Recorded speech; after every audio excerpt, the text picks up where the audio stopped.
Yeah. Mic check.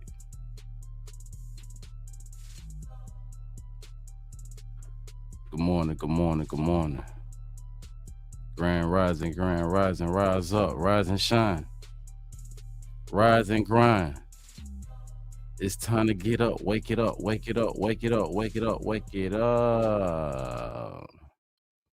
What's going on, y'all? We about to go ahead and get a little something new going, man. We're gonna start our day off. And we're gonna wake it up. Tap in with me. We live. Let me see, we'll fix this. So we can move it like that. Still get me in there. Pan in, pan out. Sorry. Yeah, man, wake it up, wake it up, wake it up, man, wake it up. Salute, salute. What's been going on, family? Tap in with me, man. Grand rising. It's a new day.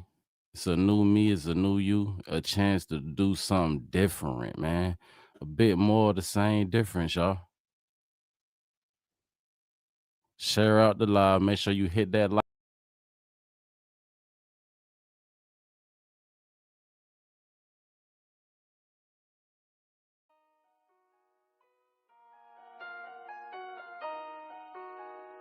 Castellano, this the one right here. I came a long way. I came a long way. Long way from the trap house, used to stand out, but I ain't stand down. I was taught to pick my brother up, never ever leave a man down. Two things that I keep close, my family and no handout. Younger playing with the pots and pan, funny how it all panned out. I don't need to know my whereabouts. They ain't never ever finding out. Skating across the city with a pad, no interstate. I need a scenic route.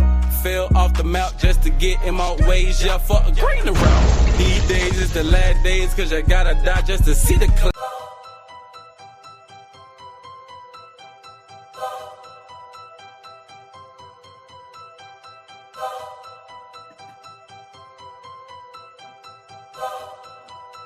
Wake it up, wake it up, wake it up, wake it up.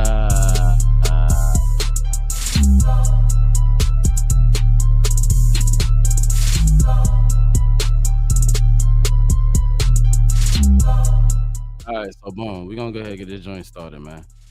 No topic, you know what I'm saying? Everything trending. Everything trending, y'all. We talking about everything trending. Now, a little bit set the news. You know, so we all over the place with it, but it's all good. I heard Big Baby out, man, and it seems like since Big Baby been out, y'all, since Big Baby done touched down, all eyes on Big Baby, man. Now, it's crazy because I was just asking, well, I'm like, damn, damn, when Big Baby coming home. I swear it was just like, what was that about? 5 days ago. It was just a feeling like, dang, cause I'm like, yeah, like I don't know. Next thing you know, I wake up. I think it was yesterday. That's my big baby back, and already, man, the streets done flipped.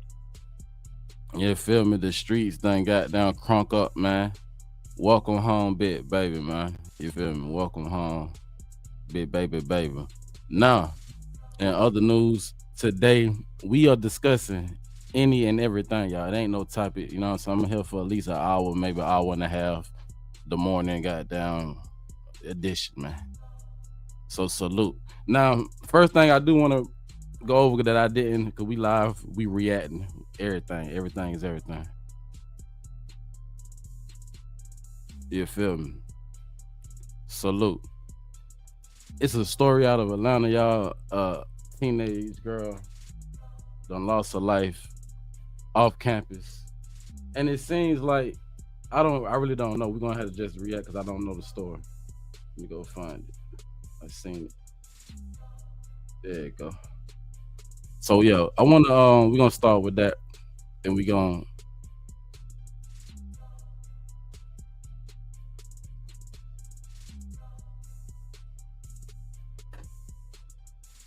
turn this up. Turn this down. How about we're gonna turn that off. All right, bet. Turn this up.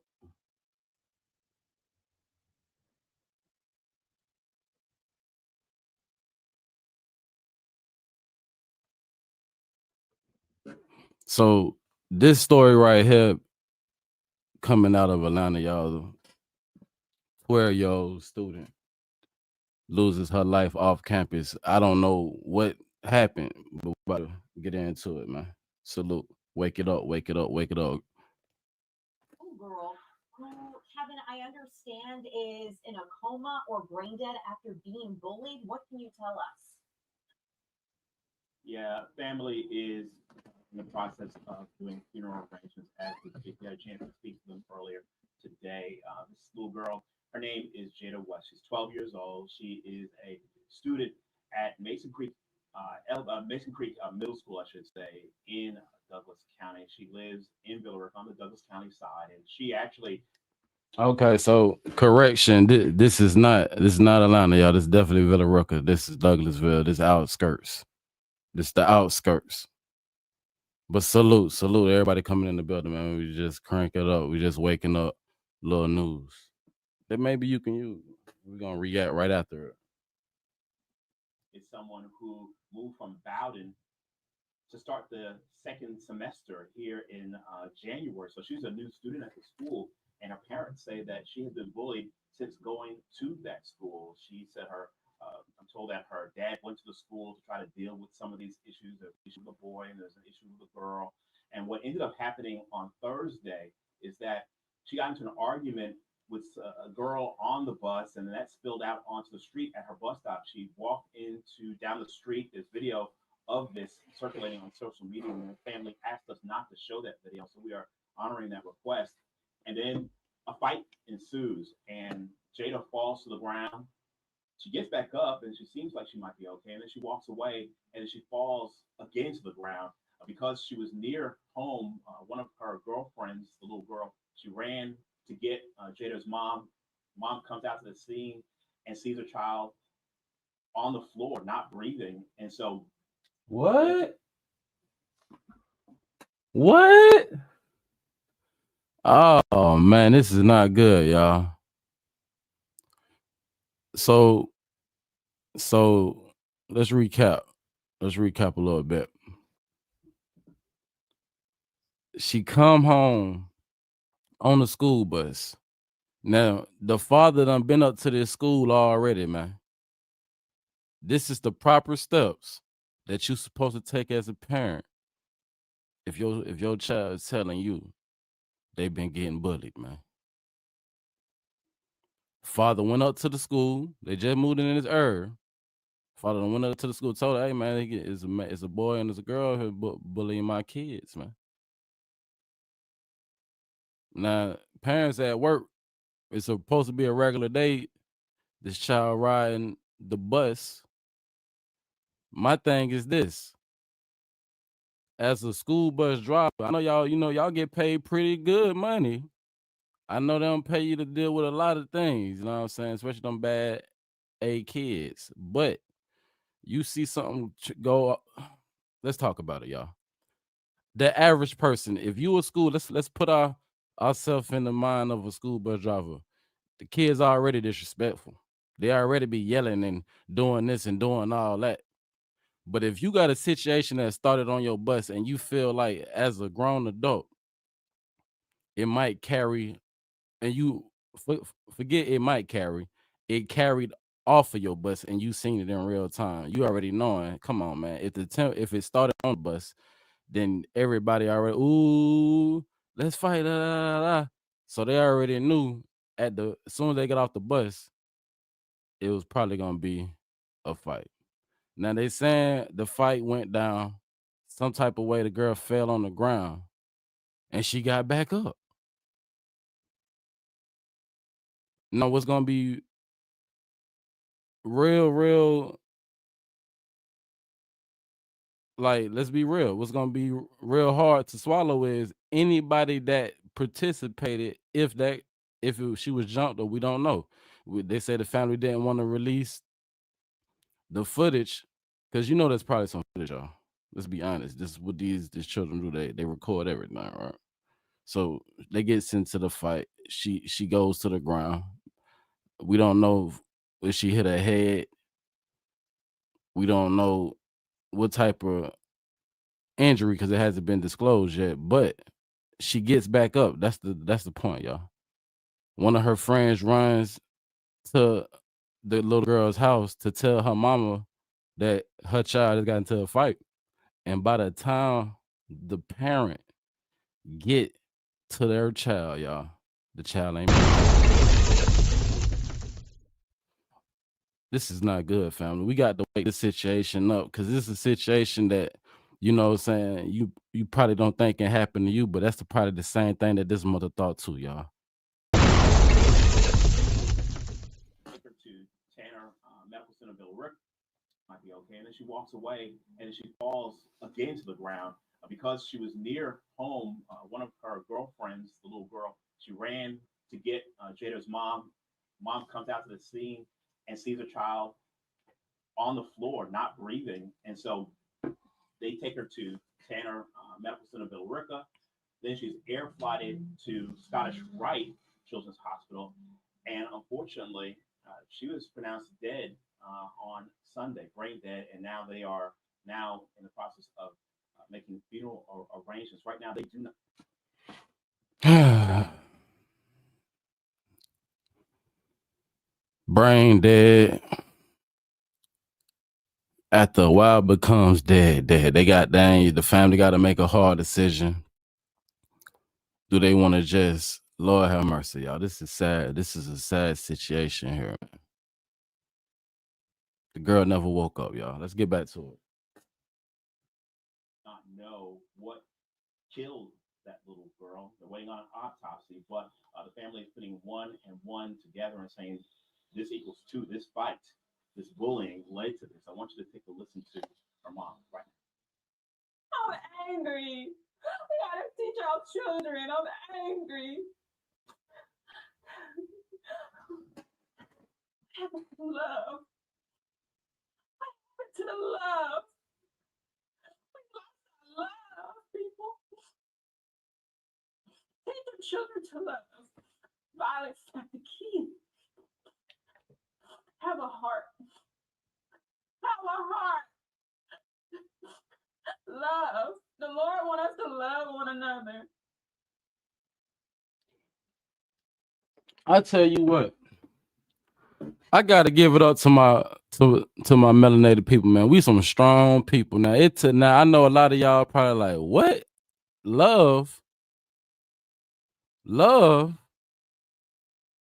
Ain't no love. My daughter done lost her life. Can't be no peace. But at the same time, she say, I'm gonna use this time, and and I'm gonna use this message that I got to give to people, and I'm gonna tell them the truth, man. Love. We got to love ourselves. We got to love our people, man. I'm pretty sure whatever child that was, because just like I just told y'all, man, just like I just said, they don't even know the cause of death yet. It done turned into a friendly fade or whatever you want to call it, because they calling it bullying. And now this girl done lost her life, fell unconscious after a fight, and never woke back up. All types of report will reveal the cause of death. And once that's done, just like this newsman just said, it's gonna go right back to that corner street. And everybody from the administration that was told about this situation, everybody to the bus driver who probably seen the beginning of this situation arrive, and the individuals who actually took place in whatever happened, that somebody unexpectedly lost their life. Let's be honest, I don't think them children was trying to unalive each other, but it's just a scenario that we got to think about as kids, as parents, as adults. If we see something, we do something, man. Don't let these kids, if you can help it. So that mother had a message, a heartfelt message, and she said love, man. I had a lot of different things that I could, you see, they had the father didn't speak. He probably don't have no love in his heart right now. Let's just, but we gonna finish reacting, man. Let's get back into this.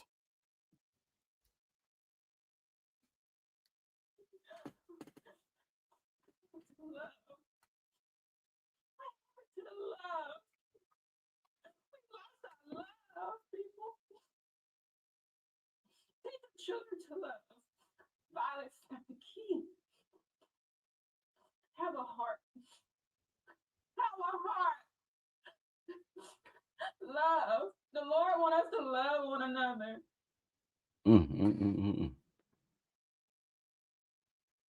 Absolutely heartbreaking. And the video that I mentioned just a few moments ago, that video that's been circulating is now in the hands of the Villa Rica Police Department. The Villa Rica Police Department and the Douglas County District Attorney's Office are looking at the video and doing interviews, and they'll figure out what the next steps here. But right now, no one has been charged in this case. Ariel?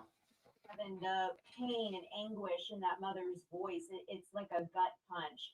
I can't even imagine what that family is going through given the situation. Has the school district said anything? Is there any further information about it sounding like the father trying to put an end to this and taking action about the bullying his daughter? That part. Any information that they might be sharing?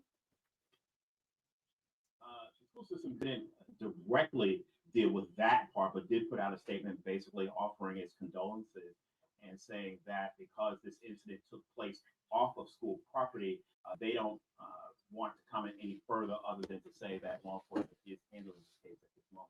Okay, good to know. Kevin, before I let we know law enforcement handling this. Besides, obviously, You think, hold on, y'all. Hold on, y'all. You see where they at, right? We know how this, man, listen, man. They need to hurry up and get some patrol cars down there to them people's house the next 48, 72 hours while this news break to the family. Let's be honest, family. We already know what time it is. They gonna have to hurry up, get an investigation started, because if they don't, we already know the family done already started their investigation. Let's be honest. In the streets with it, TV, content after content, man. Wake it on up, man. Wake it up, wake it up. We about to wake this situation all the way up. It's been a lot of situations going on, man, that we could be talking about, and maybe it's time, y'all. Maybe we're gonna start a little morning situation and we just break down like how this other young man was lynched in 2005 and 2006. We still talking about black man being lynched. Good God Almighty! But let's get back to the situation right here. Of course they at the police station. Of course, an investigation will be launched after the autopsy report reveals how this young 12-year-old, what does that sound like, middle schooler, lost her life at the off campus. That, just like I said, it seemed like it started on campus. The father went up there, already had talked to him, who he needed to talk to. The administration knew the girl was being bullied at her school. Investigation. Anything Condolences and saying that because this incident took place off of school property, Mhm. they don't want to comment any further other than to say that law enforcement is handling this case at this moment. Okay, good to know. Kevin, before I let you go, any final questions besides obviously what police are going to find as a course of this investigation? Anything else that you're taking a look at, ways that maybe people can get involved and help this family? Any of that out yet? Yeah, I did ask the family if they had anything like that going on, and right now they don't. They're still planning their funeral, but this is truly, And you know what? a situation. And This is a perfect time to plug in. If y'all need life insurance, if you need, I have a life insurance agent, y'all, that I deal with, that you definitely can reach out to. And this is a perfect scenario, family. I swear. Life insurance. You pay phone bills, you pay all these other bills, you pay Netflix, Hulu, all these subscriptions. Get you a life insurance policy, family. I promise you, it ain't expensive as you think. What if I told you life insurance could be cheaper than your cell phone bill? What if I told you that? Situations like this happen unexpectedly. Your family don't gotta worry about money at a time where they really just want to get back revenge and all type of more than anything, they want their daughter back. More than anything, somebody just want their loved one back. I know the child. This don't just cut one way. This is a double-edged sword. I know the child, the family of the child who partook in what, and however many people. Because, like I say, anybody that laid a lick, pushed or good or was involved will be investigated. And forget how it come out. Your conscience is still gonna have to hold this situation, knowing it was never intended for nobody to lose their life. But this is why we gotta wake this stuff up, y'all. This stuff is very, very important. This is why, if you don't have your things in order, man, life insurance, family, get you some. they really they provided the video for us, but they had second thoughts and said, please don't put that video out there, and we certainly will respect that. It's when you look at the video, you do not see the second end where she's falling on the ground and the mom comes to get her, but you do see the Not the initial mob. where they get to do stuff. They start punching and they go to the ground, and she gets up, and it seems like she's okay, but obviously that is truly. And see, I'm not gonna lie. We gonna get up out of that, right? We gonna get up out of that, right? But let's go here real quick. Let's go here real quick. Oh, you can't see me. Hold on.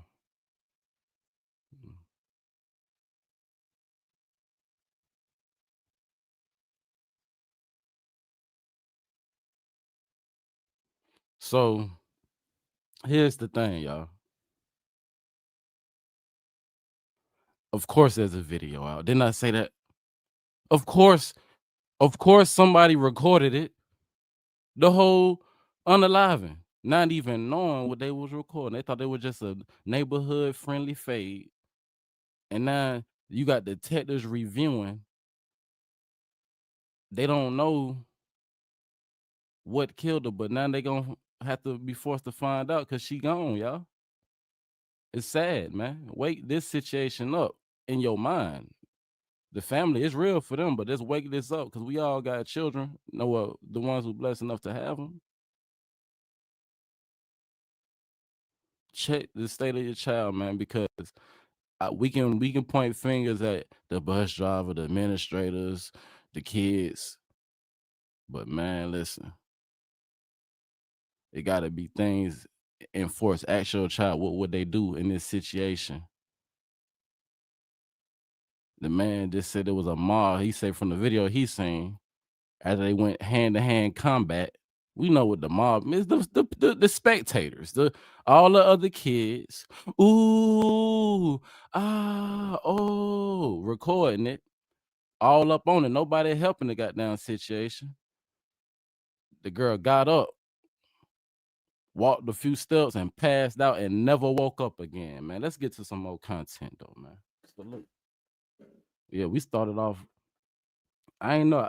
I wanted to wait and break that with y'all because I wanted to be a live reaction. But man, I ain't know it's gonna be like that. We got to get on another note. That's the crazy thing. They recorded it, but didn't help her. They do it all the time. It's like it's part of the culture. Yeah, they gonna do that. It's sad. It really is. What I want to do? I want to go. Let's go right here. The footage you're about. Yeah, man. Let's check this out right here, man. This let's go. I found this a little bit, and we're gonna throw this on. Let's look at this. Some old it came my algorithm, y'all. Some old young boy. How many of y'all remember when Floyd Mayweather daughter allegedly stabbed this girl up in young boy house? We are living in a different time, y'all. We are living in. Y'all remember everything? A lot of this stuff that used to be word in the streets, but no, they got video and audio these days, y'all. You can down there anything. This stuff make you think about all the things that you never thought about. I need body cam. We want body cam. Goddamn. More the same difference, y'all. We about to react to some more. This kind of old story, but I just found it interesting, man. How in this situation, it seemed like the officer was fanned out, man. I don't know. It's just the vibe I was getting. If y'all get the same vibe, let me know in the chat. Salute to everybody in the building, man. For real. This the young NBA young boy. Now, what's crazy is it also made me think, and it kind of go along with what I'm saying, man. When you already see the signs 9 times out of 10, as if this things is not fixed, it's just gonna get worse and worse and progress, right? And that's exactly what done happened in young boy life. Now he doing good, but let's be honest, man. I'm hearing the deal that young boy in is not a good deal, y'all. You know what I'm saying? Birdman, oh man, I think the first tour, Birdman was literally with him for the first 60 days of that tour, keeping a close eye, man. You know what I'm saying? Y'all know Birdman is one of the gatekeepers who they trust, and he been working with them people, man. Been signing these artists, man.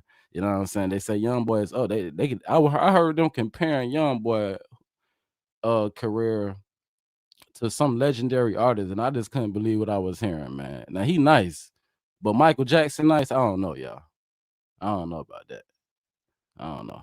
But let's get into it. Yeah, they say he the Michael Jackson of his era, man.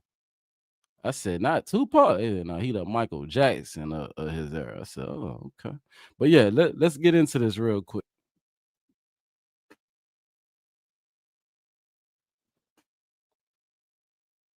Like for me, it's just when a girl grabs her and like hit her.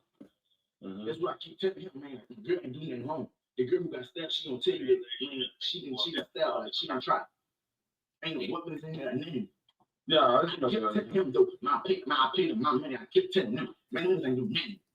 Yeah. The one with the hair, I guess He the owner of the company, and the one outside work for him. Bullshit, man. But one the whole time you heard me, bro. The whole time you heard me raise my tone. Bro, what happened? You had put her out the house? Because he was trying to say you put somebody out the house. He said, I'm about to show you now, man. She went in the car with security guard. Then she got out of the car. That's the problem. That's the problem. She never was in the backyard, right? That's what he said. Man, tell me why I was looking for this girl the whole time. She was. Yo, do y'all see this? Hey, man, young boy off the chain, man. Young boy pacing back and forth, moving fast. The goddamn officer calling him bro. I'll say, oh yeah, this some straight goddamn. You know, you just never know how these things might go. But now we live in an era where you ain't gotta wonder, y'all. This is exactly how these things go. You hear me? You know what I'm saying? Young boy footage done came out. I don't know if y'all remember, but this is the incident from where Shawty got allegedly stabbed up in the house, man. Crazy work. She did say she was in the car. You my security. You my security. He also said she got out. When she got out, I woke up out here. When I woke outside, she on my front porch. She asked for a phone. I walk inside to get her phone. When I come back, she's sitting right there. Now get the fuck out. Which one is that though? The short one, man. The little short light skin one? Yeah, I had a fight. Yeah, I had a fight for 4:30. And I think the officers eating it up because they know that's Mayweather's daughter. So they trying to get all the goddamn teeth. That's the one you said get out, right? That's the one you ain't want in the house, right? Yeah, that's the one you ain't want in the house. And that's the one, and then that's the one when you woke up, she was in the house. Yeah. And she's supposed to be outside the house. Okay. Yeah. All the goddamn bad boxes everywhere. Got you. It's the porch. I'm like, I'm walking the house. I had a phone upstairs on top of my Xbox. Yeah. And smoke on me. Yeah. Upstairs, she's sitting right by the door and chill. And get the fuck out. Mm-hmm. How the fuck they started fighting? She didn't get out of line. I didn't want to put my hands on the bitch money. Yeah, that's when your other girl started. No, but I went down. I told her to get the girl out of my house.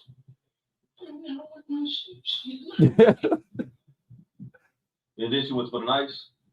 She went for the night. Yeah.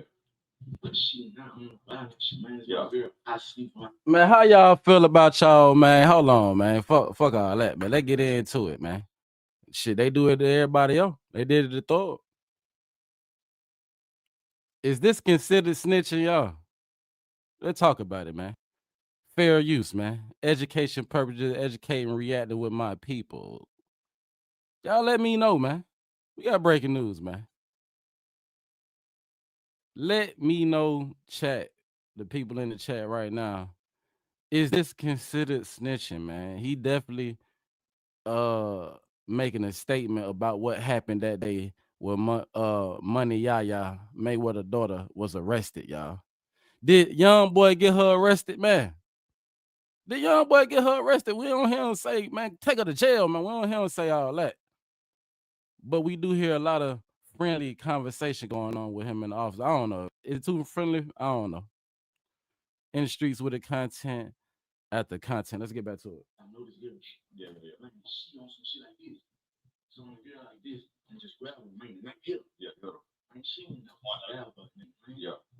So the knife hit her. Not the knife hit her. Because it wasn't no big ass puncture wound on it. So, why the room look like that? It's because she ain't grabbing no stuff. God damn. How we feel right now? Y'all?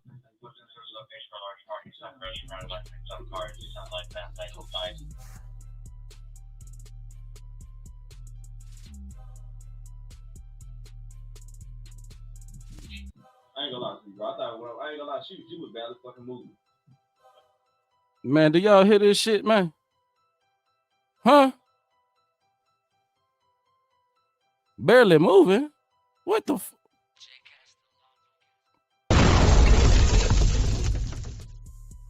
Barely moving, family? man, what it is turned into something else, man. How we feel about this whole and how we feel about people who going to get this stuff, man? Who, like, I wouldn't have never thought about this body cam footage. Somebody done went and dug up the money yaya arrest footage, y'all. And there gotta be more to it. But it's the reason they wanted us to see this part. That nigga young boy walked. That nigga said she was. Where the fuck the young boy go, y'all? Shawty said, "Hey man, I ain't gonna lie, man." And it's the police talking, man. Him and the police having a long conversation. You hear me? Goddamn, police say, "Hey man, I ain't gonna lie, man. I thought she was dead." That nigga walked away, but we gonna have to rewind that. Let's react back one more time when the police say, "I thought she was unalive, y'all." That boy young boy walked clean about that, man. That boy cut the corner. That boy literally, allegedly, he was thinking about making him a quick exit immediately. You feel me? At this part, there is a victim in this situation, y'all. You know what I'm saying? And I guess he talking because, let's be honest, y'all. I think he trying to save his own self. Shit. The officer acting friendly, but let's be honest, the officer trying to get. How did this fight start off? And he thought, I ain't gonna lie, man. I ain't want to put my hands on her. So officer say, "Oh, so if you ain't want to put your hands on her, that's why your girl got into it. So you basically sick your girl." He trying to goddamn get on the talking. But as soon as goddamn officer mentioned it, boy, young boy, what clean about the boy, he out of there. Let's have it one more time.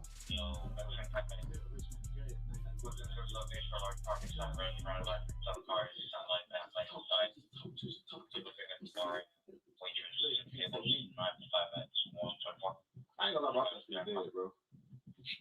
I ain't gonna lie to you, bro. I ain't gonna lie, she was barely fucking moving. Alright. Nigga said, "Man, don't say that." Trying to get you to talk to her, or you're not saying that I'm scared she's gonna lose all her blood. Yeah. This nigga stay acting me like I'm fucking big. This nigga come in the car, he acting the same bullshit. He basically trying to tell me I'm lying instead of one.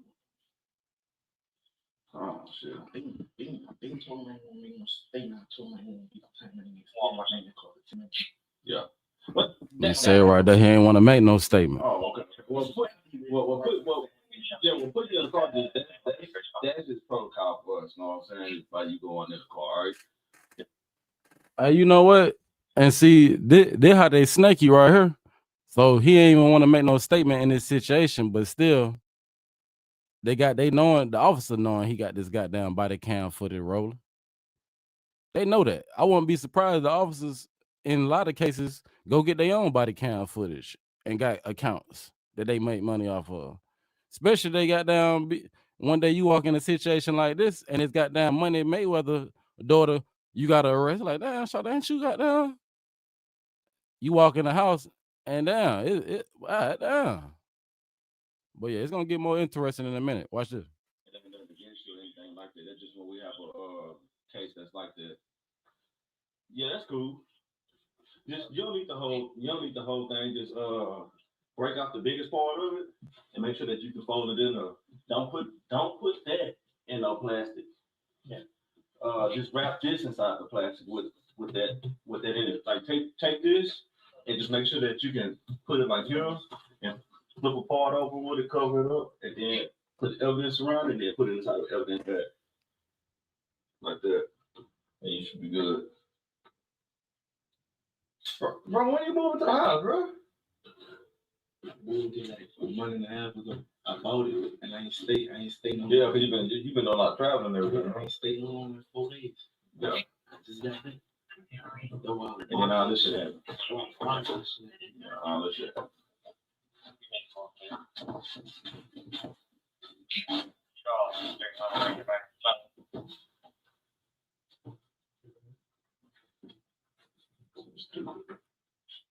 Well, that explain the boxes.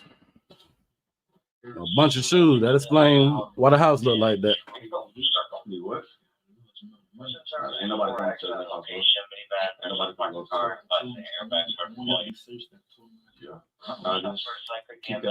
All right, y'all. We ain't really got to go in no more deeper. basically on that, the major takeaway on that one is shit. It's crazy, man. Y'all just gotta fast forward. If you know, you know. Now fast forward to, you know, this is what, this got to be like 7. How old is this story? Shit, they had young boy in the protection home. This, don't forget what that was. What they had that boy at? Ohio, Wisconsin, something. I forgot where they had young boy at. While all this other stuff. We better get into some more content because there was a lot going on in the streets. It's a lot going on in the streets. And we about to get into some LA content, but it's just crazy work how as we go through this content today, y'all, how it all connects. Everything connects, man. Everything. Let me see. Put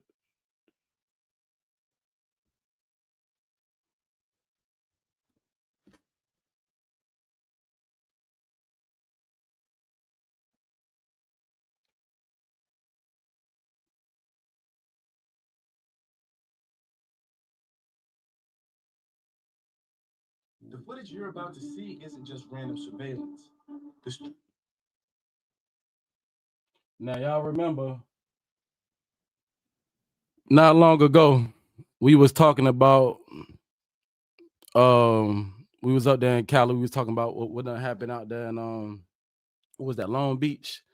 The marathon continues with Black Sam opening up another marathon burger, right? And then some stuff popped off at that marathon burger. Well, since then, it's been a lot happening, y'all. So I'm probably gonna do another live getting back into what done happened and how it all connects. But we about to dive into something that's been going on that let me just say it's a bit interesting, y'all. It's a bit interesting. It has to do with Big U. If you don't know who Big U is I don't know what to call him, y'all. Is he he not really is he just a well-known gang member, y'all, in Cali, y'all. But right now he's indicted, man. He's fighting a RICO under the 60s, the 60 Crip, Rolling 60 Crip umbrella. Now, when we get into this Rolling 60 Crip, man, they are having a bad last 5 years, man. It's been horrible, man. You know what I'm saying?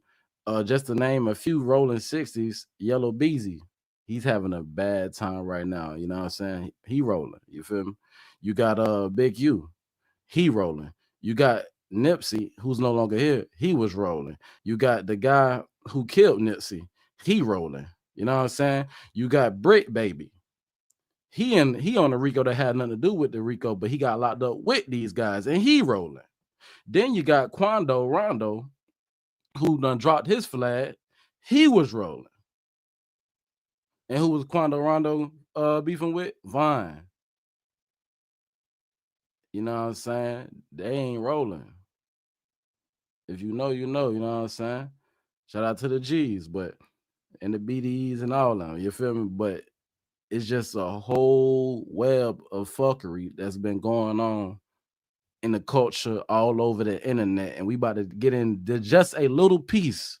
It's so much content out here on these streets right now, y'all. We ain't short and worried about no content. It's plenty to talk about, yeah. But let's go back to this right here. The third time they put us in cuffs. Put me in cuffs, put Fats in cuffs. Every dollar mattered. They used to get up early in the morning, 6:30. To go right down the street to Fats, pick him up. To post up right here early in the morning before the sun even come out. He posted it right here in this parking lot. Getting it every day. We had our table set up right here. Probably like 3 days in a row, police came, pulled up, took all our shit. We went back, read up. They pulled up again, took all. The third time they put us in cuffs. Put me in cuffs, put Fats in cuffs. We like, man, what's going on, man? We trying to make some money, man. It was a black officer. We like, man, we all black, man. Shut the fuck up. That's what he's telling us.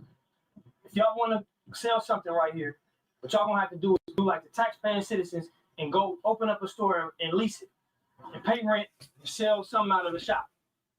Took all our shit. He uncuffed me. He didn't take us to jail. He left. We sitting down on this curb right here. Me and Fast. Just like, man, what do we do? Yo, that just made me think about. I want to go look it up. Is that let me know in the chat. Somebody let me know what movie. So now I need that clip. Was that Menace to Society where the officer, or was that Boys in the Hood where the officer pulled them over? And basically they was getting patted down. Who was it? Was that Bernie Mac? Was Bernie Mac the officer?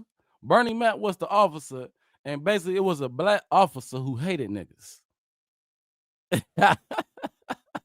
Hey, let me know in the chat what movie is that. But I need that clip right now, because when Black Sal said that, so they was out there, what I'm saying, on the street with their table. You can't do that, brother. You know what I'm saying? In certain places you can get away with it, but you know what I'm saying, if you making real money, you doing, what I'm saying, business, what I'm saying, they're gonna get you to the chain of commerce, man. You got to go through the proper authorities. So the officer was right, but at the same time he was kind of wrong with the way, I guess, it came off, because the way Black Sound, remember, man, he was like, come on, brother, and he was like, boy, I ain't your brother, straight up. Everything's gone. We keep taking a loss. Look up across the street. It's high-speed tax service right now. That was the first loss in T's. Marathon. Look up across the street is a big-ass for lease sign. That was it right there. That's what we had to do. That was God telling us. That's what we...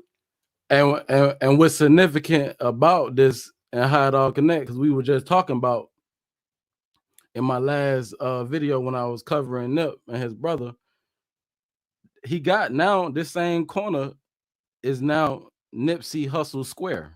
They gave him a corner, but it's a story behind this, because if you look at it, the marathon was just a piece.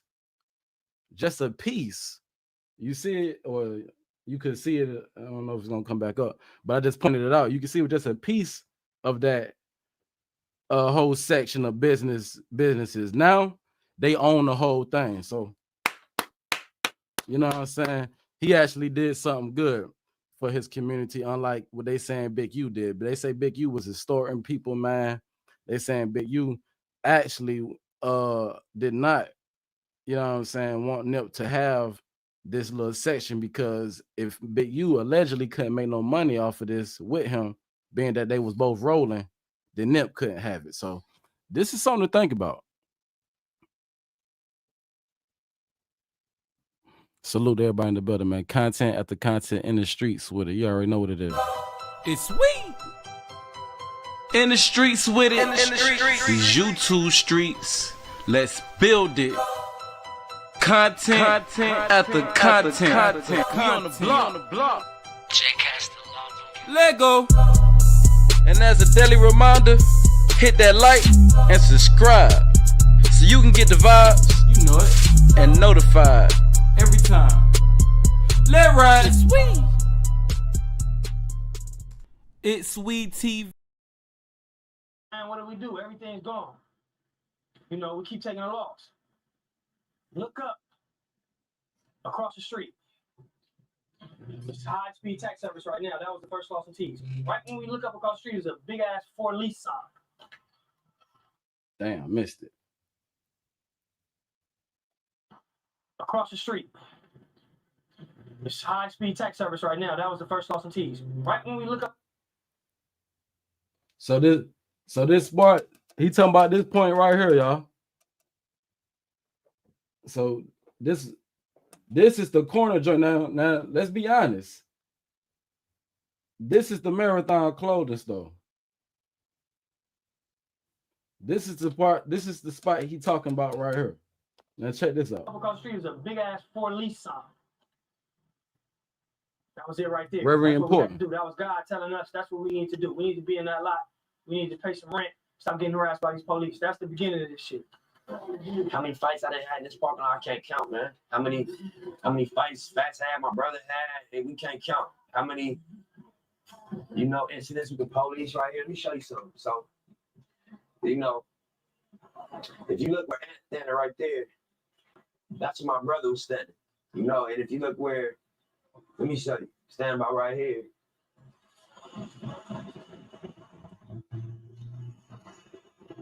This is where the police was busted from. And police is trained shooters. Police don't miss. And he busted like this, a full clip. And he didn't hit my brother at all. Fats was part of the grind that made Nipsey's dream possible. And as Nipsey started to gain traction, Fats' role didn't shrink. It got bigger. He wasn't chasing. All right. So I'm gonna skip up, but I'm gonna explain. So Fats is Nipsey. Like, this is one of his partners who actually, you know what I'm saying? He was the muscle, man. Let's be honest. He was the muscle. So what's gonna end up happening is Fats is gonna end up losing his life, you know what I'm saying? Like months before Nip lose his life. Like, I want to say 2 months before Nip died, Fats was unalive, right? But it's interesting that Fats was unalive because I'm gonna try to find that clip. It's rumored that Fats put, you know what I'm saying, Big U to sleep. Did him bad, you know what I'm saying? And this is around the time where Big U was the boogeyman of LA. Like, you know what I'm saying? Nobody ain't want to go head to head with Big U because Big U was known for putting people to sleep, you know what I'm saying? Waking them up and putting them back to sleep, running their whole pockets, you know what I'm saying? Allegedly, you know what I'm saying? Extortion. And this is a tale of basically why the 60s was divided into two sections, y'all. Allegedly, they say Big U and the Nipsey Hussle side. Fats would be on that Nipsey side, while Big U still had his soldiers.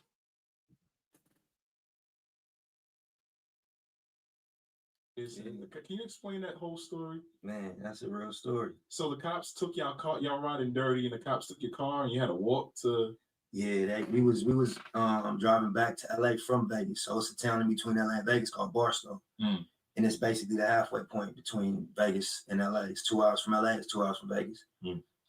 So we was in Barstow, and little did we know Barstow's a great town. I never stopped in Barstow unless we was like going to, it's like a little halfway point to Vegas. So you might use the bathroom, get some gas, and keep going. But we got pulled over. I'm smoking. No, matter of fact, Fats smoking. But I'm driving. No, matter of fact, he driving because his license revoked. Yeah. Right. Yeah. So let me think. Who's driving first? Yeah. I ain't gonna lie, y'all. I want to get to this part right here. Nipsey and Big U had a public altercation. Witnesses. All right. So this is a picture of Nip and Big U, man. Now,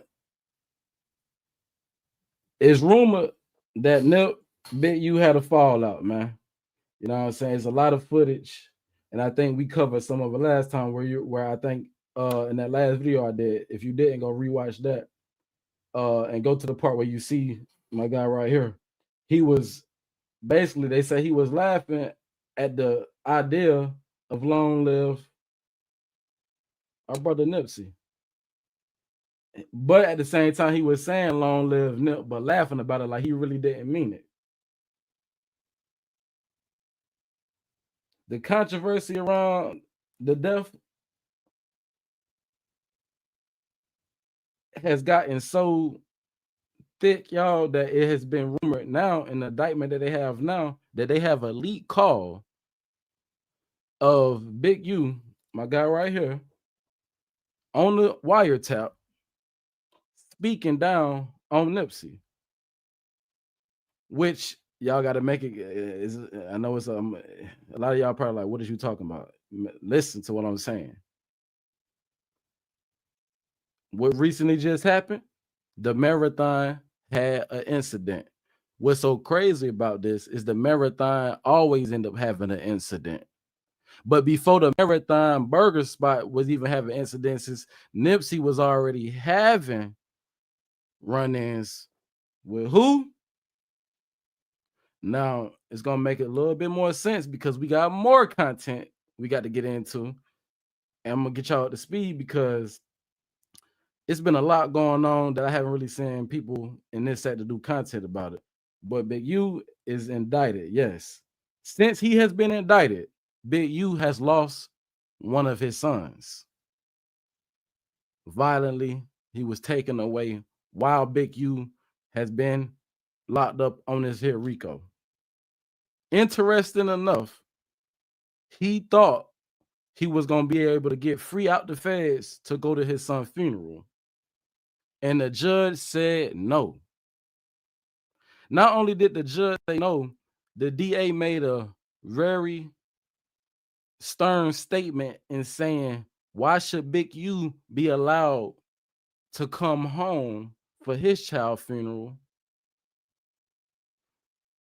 when the man the child, which this ain't got nothing to do with Nip, while the guy is allegedly, y'all, this stuff is crazy. Allegedly, Big U is being indicted for murder of his son, not the one that passed, y'all. His other son. He has another son that has a contract with the NFL. He plays for the NFL, man. The Rams, LA Rams. Y'all. He got a millionaire son, y'all.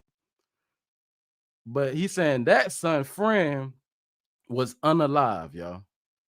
Was unalive and body dropped off in the desert on the side of the road, y'all. I think in Vegas. And they saying that they have proof that this man right here was the last one with him, y'all. And this is his own son best friend. Everything is alleged. But let's get into it. Hold on, let me see what we got. A comment see popped up. AC, salute. Let's get into it. This claim it started in the studio, escalated into the street, and ended with Nipsey holding his ground. Some even say Fats himself dropped Big U, put him on his pockets, humiliating him in front of everyone. Now, Big U has always denied these stories, but the fact that people still repeat them shows how powerful that moment was in neighborhood politics. Nipsey had broken free, and Fats was backing him all the way. From that point on, the air was thick. Nipsey's Marathon store was allegedly harassed. Whispers of punishment, whispers of retaliation, whispers. Now, boom.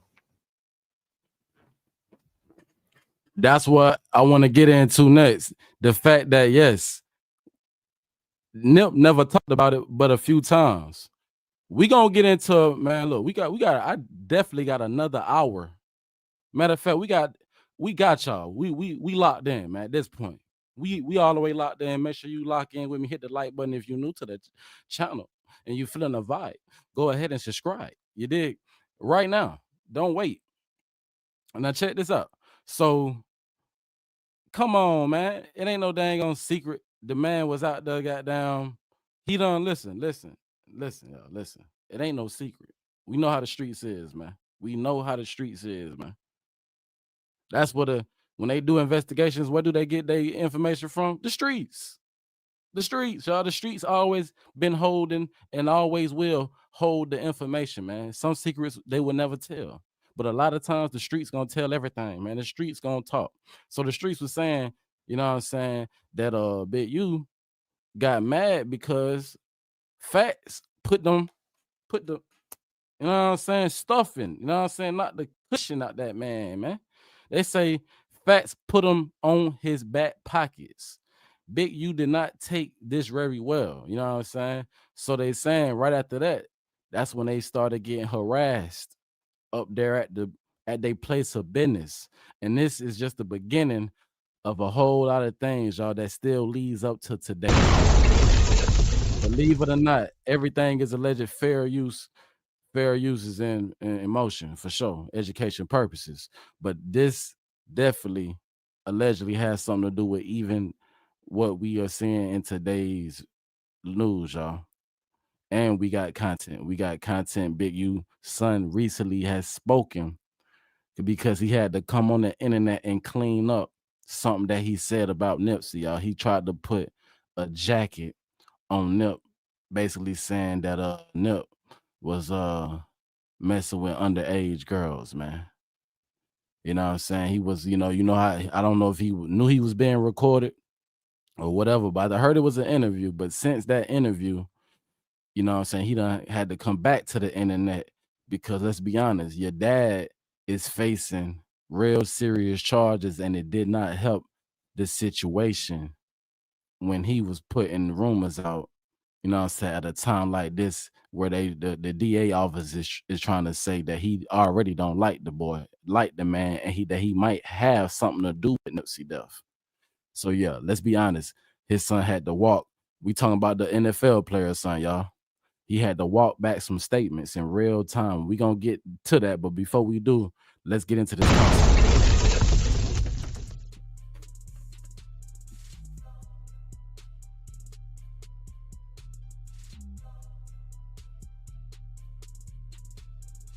But both the Fats was still mad. So when he all right, boom. I want y'all. I want y'all to hear this. I'm gonna turn that off. Now, we about to hear an interesting story, and that's all it is, y'all. We don't know whether it's true or not. But listen to the person who telling this story. This is the story of this is Fats right here. You know what I'm saying? With the big round head. You know what I'm saying? Stocky. They say he was stocky short. You know what I'm saying? It said, again, this was Nip Muscle. You know what I'm saying? He was definitely backing Nip. You know what I'm saying? In his endeavors, you know what I'm saying, as he was coming up before he was the man we know him as today, Nipsey Hussle. And again, this is kind of how the 60s had, you know what I'm saying, all these fractions and divisions. This will be one of them. Him and you definitely did not get along. And you about to hear exactly, allegedly, how it all went down that day. came through that door, he turned up on Big U. Come on out here, let's get this in. He turned that down like his collar. Dead homies. He said Big U didn't want nothing to do with this dude. Strong as an ox, short, pudgy, with a knockout, center gravity. Couldn't see Nip. Dead homies. But the situation was something that he never could forgive. We know this. Everything the marathon members did from that point on, it seemed like, or let's say allegedly, they tried to undermine it. Flocking their stuff, small break-ins, vandalism. Mm-hmm. They tried everything. So basically what he's saying, after bro walked in and called out Big U for the fade, and he say, according to this brother on the audio, he said Big U turned down the fade. And I don't think that's allowed. I don't think as a active game member you're allowed to turn down the fade, especially from your fellow, you know what I'm saying, keyway. Let's just be honest. But they say right after Big U turned down that fade, things started to happen to the marathon, y'all. Vandalism, break-ins. Is it possible that this was a back door that was left open and it was taking full advantage? A lot of people would say yes, but we will never probably know. But let's be honest, it's been a lot of information in this indictment that's been coming out that's making everything that we are hearing right now seem more convincing. Let's just say that.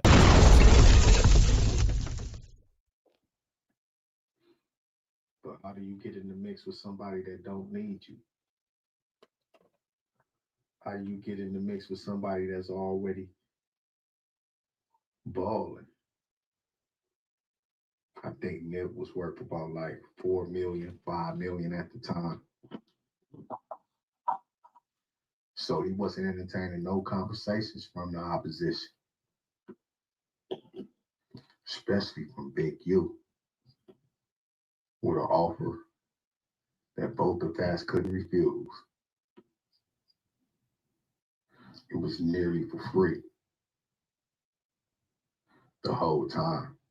It was just to see the inner workings of what they had going on, to see their weaknesses, their strengths and their weaknesses. You know, like scoping a bank. They had security at the door, so that was a little bit more comfortable and laid back. But now, you making these offers that a brother can't refuse, man, and give it here. Selling it to me for the low when I already got my own motion. That was the beginning of the end for both the fans. Because now this dude was able to dictate his movement and get up in his face under the guise of business partners of a barter system.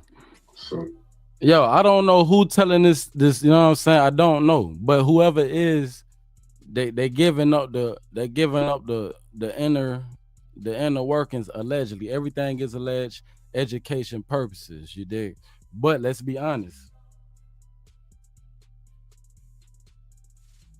Both fat. So I'm guessing it was two fats. They did a couple of little plays. You copped a little bit from him for the low here and there. Until this one mysterious day, he get a call. I got some more flight, bro. Come outside. Man, they had security, so both the fats in there in flip-flops and shorts. Yo, shout out to listen, man. The way they did this, listen, you gotta put it together. The person who telling what you call it, and the person who did the edits is telling the story a certain way that if you not what you call it, man, if you're not picking this shit up, man, you know what I'm saying? That's your fault, man. You too slow. The man showing you the whole goddamn move, he telling you the move. You know what I'm saying? Showing you an imagery, giving you the scoopity-doo, is what we like to call it. You feel me? Letting you know that, the play was set in motion. It was a setup. You know what I'm saying? Tell him to come outside. Thought he was going to, don't forget, they was already in business. Kane got down whoop the whoop, talk about, all right, boom. But why would you lower the price when I already got a good thing going on? That's really just showing love. If you already got a good thing going on, and you saying, all right, I'm going to goddamn mess with you, even though I already got a good thing going on. Only reason I'm going to mess with you because the price is too good to turn down. So I bet, you know what I'm saying? But really, the only reason why the prices went so low is because they wanted to open up have a back door sitting right there to come in and smack you. Because really, you ain't need no goddamn, you already had a good thing going on. You ain't need no better situation. But that's how it all happened and laid up to this next part. Marathon shirt. He comfy. Like chestnuts roasting over an open fire. He come outside in flip-flops. Looking both ways, looking for this dude. Like, where he at? He said he right here on the corner of West Boulevard and 59th. Dude still on the phone with him. Oh, you gotta walk to the corner. I'm right here on the corner. I parked over here. By the time he made it to that corner, he was ambushed. London salute. And that dude was the last one seen rolling off. All right, Coming at you. we gonna stop it right there. No names were said. Everything is speculation. If you gonna talk, if you gonna tell a story, that's how you tell it, man. You give a little bit hints and pieces of what you call it. I don't know how he knows certain some of the details. That's out of my pay grade, right? But we gonna go off of what we just heard, right? So that's the story of Fats and how Fats got basically backdoored and lost his life. Don't forget, Fats was the one thing that was protecting Nip from who?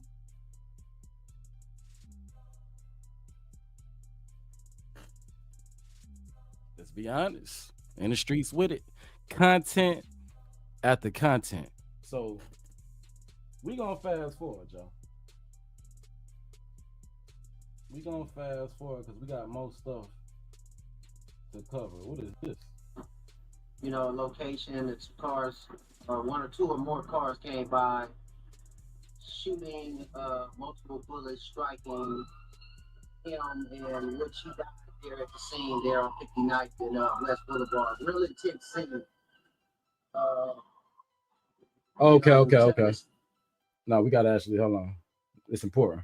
Seems like we're back here putting the rest, one of the West Coast younger pioneers of the rap game, All Money and Crew. That's so Is this the police? Hold on. definitely gone and never forgotten for this person. Yeah, this the police. And when see, LA politics is different because listen, even the police, everybody know who everybody is. Now it sounds like after you got him out the way, he became what this man was and got into the music game. Hence to how we gonna get into a little bit some of that other interviews that was done when he was on the streets, specifically the one that he did with Quando Rondo when Quando went and sat down with Big U. Now what's so crazy is Quando Rondo, I wonder if them tweets is still out. Kind of he had enough and he said some things. I'm surprised that Quando Rondo is still around. And that's where I'm saying that with respect, because let's be honest, man. They say he dropped his flag.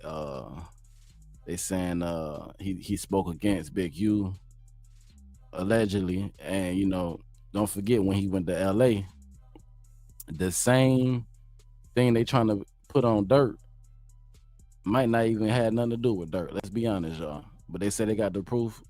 Well, we gonna see. But they saying that, you know what I'm saying, man, let's just get into it.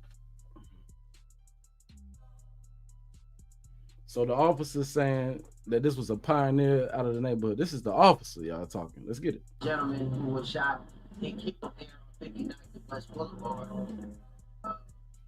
Some conflicting issues in the story, but apparently he was in front of the, location that some cars, one or two or more cars came by, shooting multiple bullets, striking him, and which he died there at the scene there on 59th and West Boulevard. Real intense scene.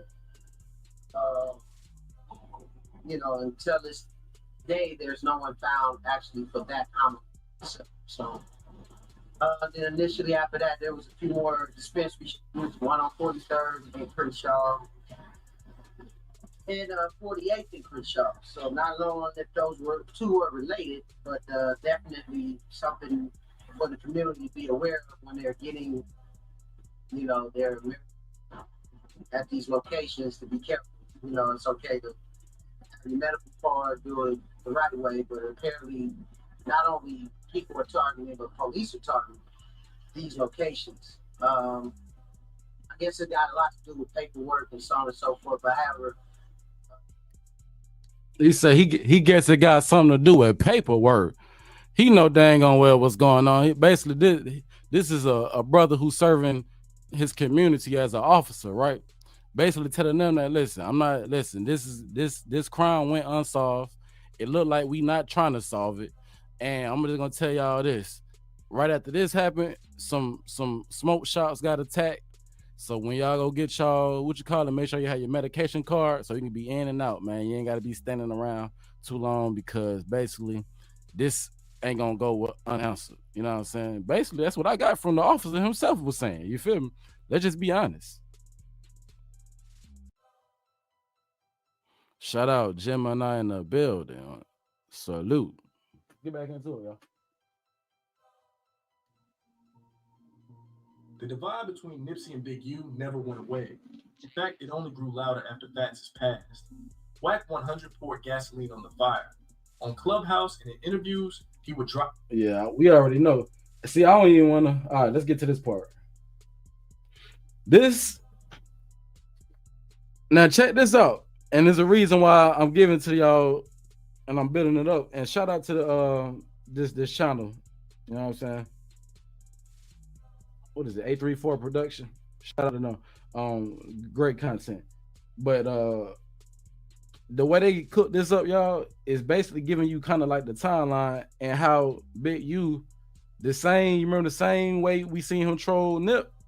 It's seeming like, and it's alleged, you can take it how you want. It seemed like he was trolling Fat after the death, knowing that it's unsolved and it ain't about to get solved. And let the police tell it, maybe it got something to do with paperwork. Lord have mercy. Let's get into it. I love one. It's like a son. You know what I mean? And when Nip left, in Big U's camp. Fat's name was caught right in the middle.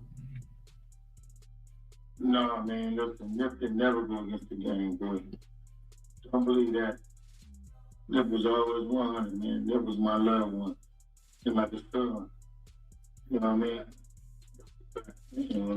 And see, you got to look at the fact that he not even looking sincere, and he not looking the camera in his eyes. His eyes keep wandering all around, like he looking at all the homies and stuff that's around him. How many of y'all even think that this is sincerity? You know what I'm saying? Let's be honest.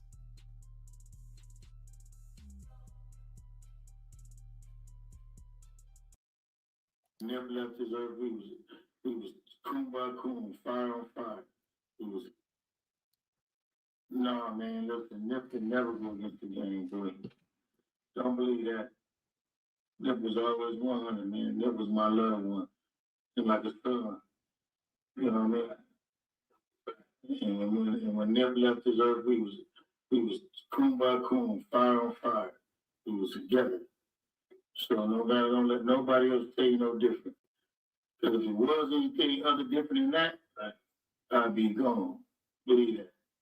It was 100. He had a letter from the president. I'm gonna say, you know what I mean? The best selling tool that anybody got is hate and jealousy. You know what I mean? Let's just keep it 100. One time. They say, you know what's another new one too? I got into it with Fats. Let me give you all the information on it. I ain't never got into it with Fats. Fats is my long boy. Nobody never. Now, look how he when you bring up Fats, he say Fat is his homeboys. He would never get it. He say Fats is his little homeboy. Then check out this next part, and this guy is something else. So you gotta figure that one out anyway. So you gotta figure that one out anyway. Yo, man, I know you lost your partner Fats. Like, Yeah. How you dealing with that situation? Man, that caught me off guard completely. I didn't expect that at all. And the timing was crazy. You know what I'm saying? We've been sitting on everything. We've been just holding our punches just to do it all at once. And you know what I'm saying? We've been all anticipating the moment that we get to enjoy. And it's a little fucked up. So it's really fucked up that my partner and my homeboy, you know what I'm saying, ain't on this side of the dimension to experience it with us and benefit from it, and from like I don't want to go too deep into it. You know what I'm saying? That shit get emotional. Respect. So basically, it's safe to say Fats was close to Nip, and probably at around this time he probably felt like he was alone. You know what I'm saying? Still dealing with the politics, neighborhood politics.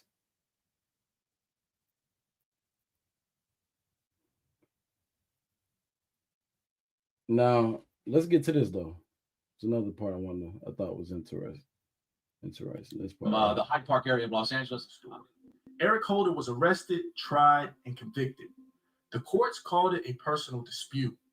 But in the streets, the theories multiplied. Some said Holder acted on his own. Others claimed he was carrying out orders.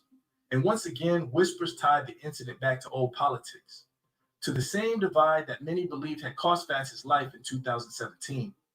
For the community, it was devastating. First Fats, then Nipsey. 2 soldiers gone. 2 deaths that felt connected, whether or not the evidence proved it. R.I.P. Fats. I'm 6-0. Don't tell nobody about how to tell. I'm 6-0. Don't tell Cowboy about the facts, because he'll around and tell. Crazy work. We mentioned Brick, baby. Then look where Brick at now, man. Now, this is interesting because Ms. Parker, salute.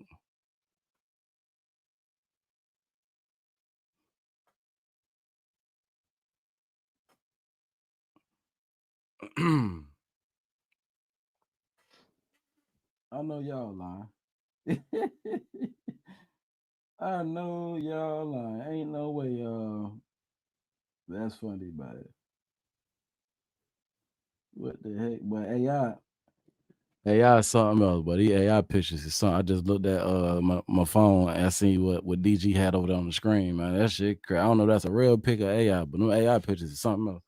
Anyway, all right, so boom, we were just looking at look, they ran over there quick to see what hey, look, check this out though, y'all.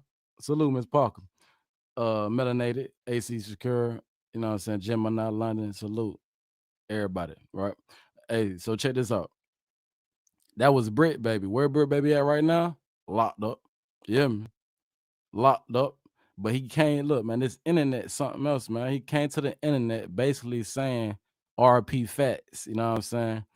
And while saying that, he mentioned, don't tell, you know what I'm saying? He called him by a different name, but don't tell this man right here nothing. You know what I'm saying? And there's a reason he said that, because when Nipsey died, don't forget, a lot of people don't know that Nip neighborhood name is after this. You know what I'm saying? They got the same name. A lot of y'all probably, if you know how politics work, then you know up there that's how they do their politics. Your name come from, you know what I'm saying, from something. So everybody is anyway. So this is Nip Big Homie. Long story short, in other words, this is Nip Big Homie. 60s crib. Yeah, another 60 crib.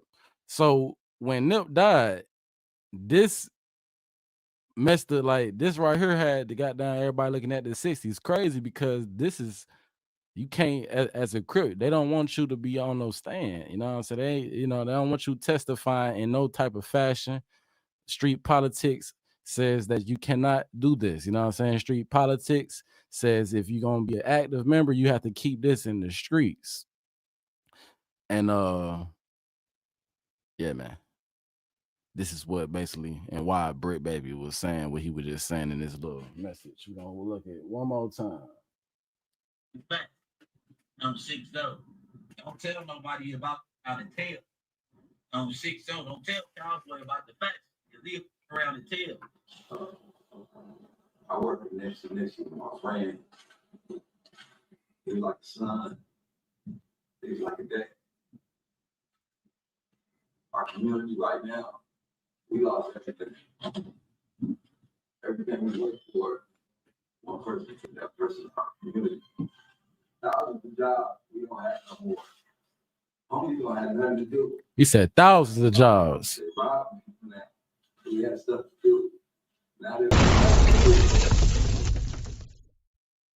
all the people relying on jobs.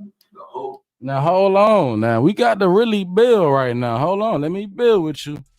Because even though Cowboy broke the street code, nigga was talking some real still. Let's talk about it. Nip died.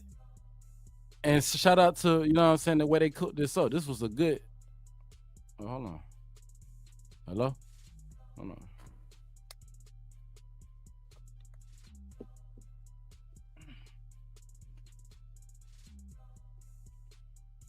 All right. Mic check 1 2. Mic check. Yo.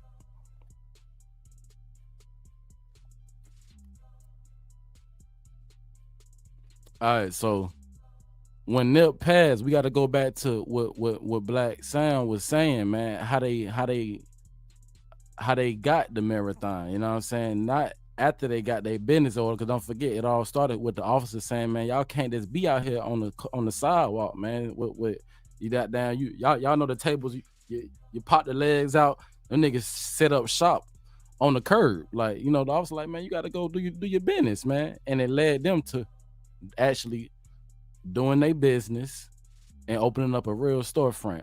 Now, the thing about Black Sound and what he fight for today, they did that. And allegedly when the storefront was opened, you know what I'm saying, the gang kind of, you know what I'm saying, took over. And, you know, they was doing allegedly activities outside the shop, which, you know, Nip was trying to get away from, but at the same time, he was rolling. He was right there in the middle of it. So he had to make sure that everybody get fed. All the wolves would get fed, which is what Cowboy talking about. You know what I'm saying? I don't know about 1,000 people lost their jobs, but he went crazy and talk about when the jobs was taken. He said, nigga, we had to go back to robbing, nigga. He told the judge straight up like that, man. Listen, he gave jobs. We was able to actually go into an establishment and clock in and get paid the right way. But after that was taken away, you know what I'm saying? And it's deep because don't forget, like I said, the same person who took Nip life was rolling. They was from the same neighborhood, y'all. You know what I'm saying? The same neighborhood. They trying to pick Big U. They saying this Big U is the leader of this whole neighborhood. Now, is that true? Probably not. You know what I'm saying? But it's not far-fetched. And this is why they kicked him off the card, y'all. This testimony right here that he given. But let me know in the comments if y'all think, hey, at least he wasn't lying. At least he told some truth. Or was he lying? We don't know. Community relies on them. And the team out here had that. Nothing to do. All our stores is closed down. All is relying on jobs. The whole community relies on them. And the team out here had down there. Now the team is not down there. Nip is not down there. The whole community is affected. All of our stores are closed. We have nowhere to go. We can't go to Ross to get no food. The only thing that we have is that shopping center. That shopping center closed down there. Tourists have come by, they can't even take pictures no more. Everything we built got torn down. One man's mistake, one man's action messed up a whole community. These kids don't have nowhere to go. They have nothing to do. They have nothing to look up to no more. And the world still wants to know why. That we want to know why. Would somebody do that to a person that was leading the whole community? Why? I just wanted to stop at his face. I think Holder over there sitting there like, I can't believe this. This supposed to be a whole gangster. And he over there talking about what he talking about. One man. I mean, one thing about this guy right here, he never, to my knowledge, he has the power, if it's even true. He probably had a power even if it ain't true. If he would have ever went against Big U, he probably would have got a sentence cut because they want Big U, y'all. But let's be honest, would he even live if he did that? How long would he? Let's be honest.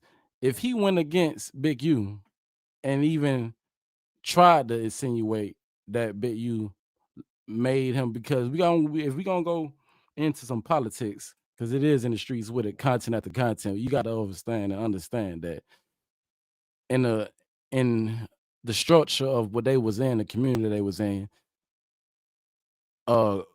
Crip on Crip killings happen all the time, but you have to get green lighted to do that, y'all. You can't do what you want to do.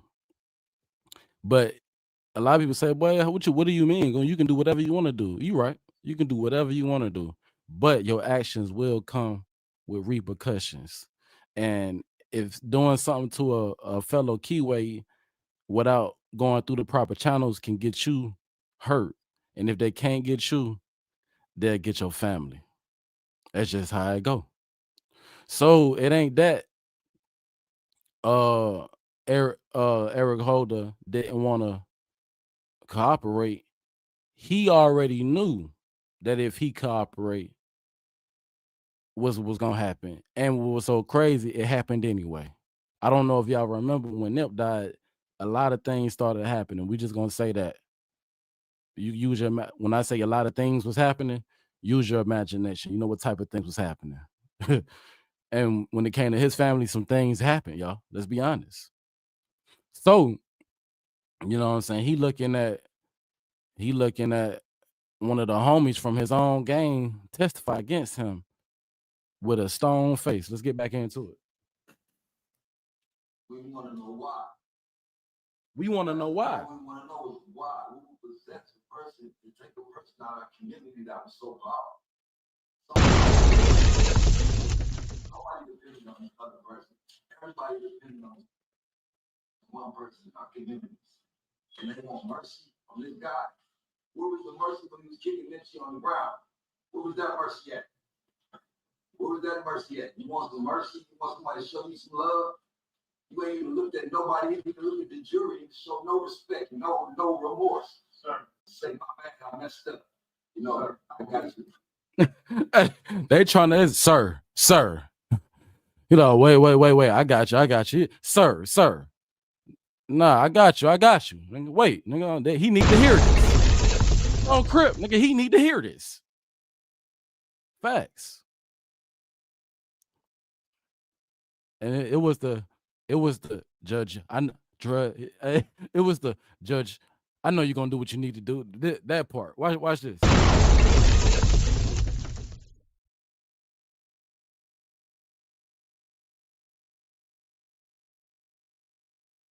to do it the right way. Thank you, sir. All right. But there's been no remorse from the individual that's on trial. So I'm asking you, Judge, it really, the time, I don't care what you give this guy. It ain't about the time. I need to know why. I wish I could get that. His fate is sealed. He took a man's life, his life is dictated. Simple as that. It goes against the body. So his life is forfeited. So he has to get the guy. Like I said, I just would like to know why would you take such a person out of our community like that? Judge, I know you're gonna do the right thing. That's what he said. Judge, I know you're gonna do the right thing. All right, we're gonna get up out of there, man. Salute again. A34 Productions, man. Good video, man. You put in mad work, and we definitely appreciated that, man. Let me see. Let's go right here.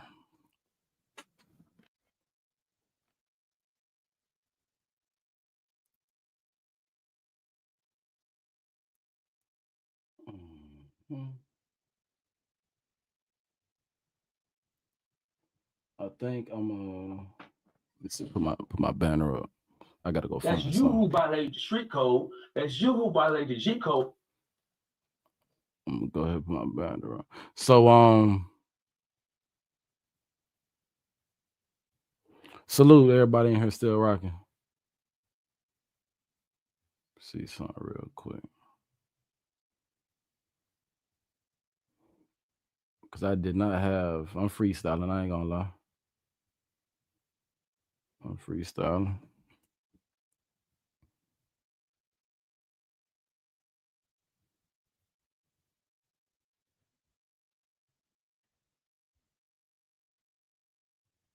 I'm supposed to be able to go up. Dang, don't you hate when the shit lock up?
Let's see.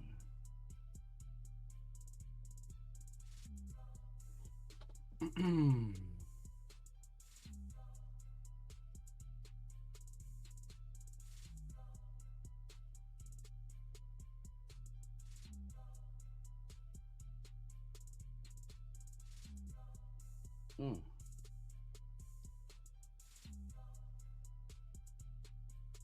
You know what? Forget all that. I'm just gonna type it in. And believe me, we not short of no kind. It's a lot of stuff. Don't think I might do it in this live, but we still got to go. I forgot all about. I don't know why I keep forgetting. Um, I got the email with all the keynotes. I really wanted to dedicate it a live just to that. So I might start that today. We're gonna take a look at it. Then I might come back and do another stream, or maybe it'll be an upload. I don't know. All I know, we gotta keep going live, y'all. Forget that. Salute. Wake it up. Wake it up. Stay blessed. Don't stress. You know, grind, rise, and shine. It's grind time. Let's see. Big. Wonder if I type it, it'll come up like that. Big U son. Space. Big U's.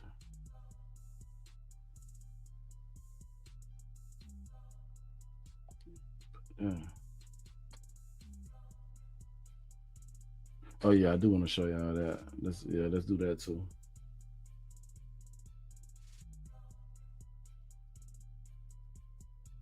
Wait a minute, hold on. Oh, it's a few things we got to.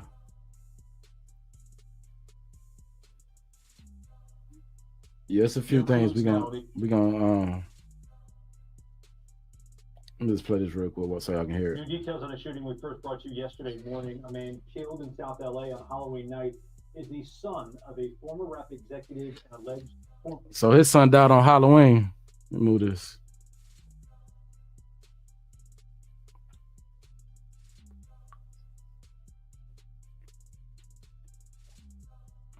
Now you remember I was telling y'all how since you've been, you know what I'm saying, locked up, it's been a lot of things going on. This is them reporting on one of those incidents. New details on a shooting we first brought you yesterday morning. A man killed in South LA on Halloween night is the son of a former rap executive and alleged former gang leader. 34-year-old Jabari Henley is the son of Eugene Henley, better known as Big U. And it's crazy. I don't know. Yeah, you probably can't see that, but right in front of you, remember what the officer was saying about those smoke shops and how, you know, I don't know what's the significance of the smoke shops getting hit up, but possibly, allegedly, this is where they conduct business at, you know what I'm saying? So we don't know what kind of business was being conducted. Why was he out there? But he was sitting outside of a smoke shop, and right outside of there, he got smoked. Eugene Henley once managed Nipsey Hussle and is alleged to be the former leader of the Rolling 60s Crips gang. Police say Jabari was shot and killed near Figueroa and 69th Street after he walked up to a vehicle and someone inside opened fire before driving off. Police say his father's gang ties. Eugene Henley, better known as Big U. Eugene Henley once managed Nipsey Hussle and is alleged to be the former leader of the Rolling 60s Crips gang. Police say Jabari was shot and killed near Figueroa and 69. So basically, they got it blurred out. But he right outside, man. And according to what the street saying, this got everything to do with some politics that's going on in the streets. But it's alleged. After he walked up to a vehicle and someone inside opened fire before driving off. Police say his father's gang ties are a major part of the investigation.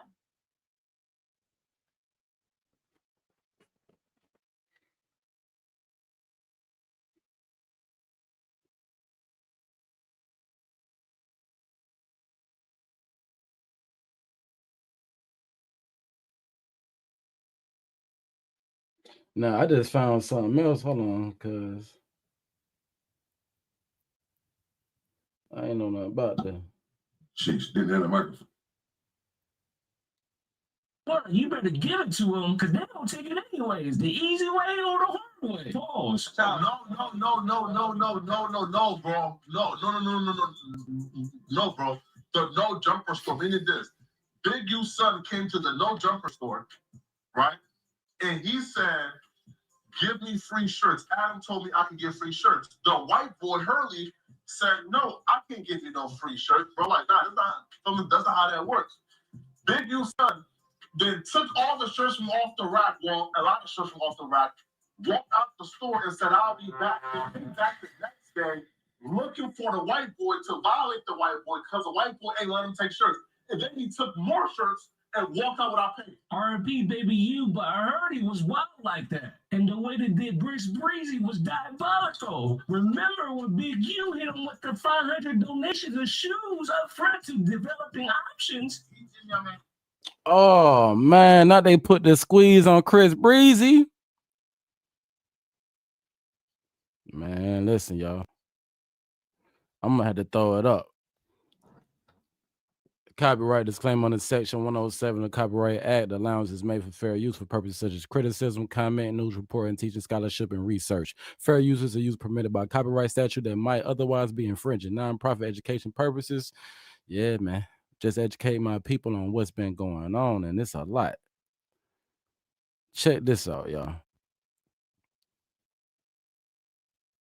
So they saying, I don't know if y'all know who when they say the white boy, no jumper. They talking about Adam 22, y'all. They saying Big U son, and I think this is the one that passed, not the one that we gonna cover in a minute. This the one that passed, the one that was shot, right? Saying he allegedly was just like his father, man, walking into places, stepping on shit, taking what he want, having his way. You know what I'm saying? Basically, you know, running shit. Or thought he was running something. I don't know.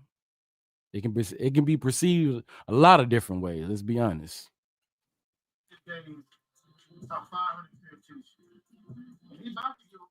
Oh yeah, hold on. And this crazy. They say he made Breezy donate 500 tennis shoes. And a lot of people say, man, this was the squeeze that Big U, yeah, had on the artist that was in Cali, man. Allegedly. Yeah, well, Big U was allegedly hitting him. Hold on. We got to run that back because you got Chris Brown next to him. Like, yeah. He laughing. Hold on, man. I ain't even hit a joke. Briss Breezy was diabolical. Remember when Big U hit him with the 500 donations of shoes up front to developing options? Young man is getting 500 pair of shoes. And he's about to give out another 500 pair of shoes. Yeah, well, hitting him with the Yo, that nigga say, hey, hold on. We not gonna act like developing options ain't in the RICO, man. They saying, listen, don't forget, we done covered this already. Developing options was one of his businesses that he started with the PPP loan money, man.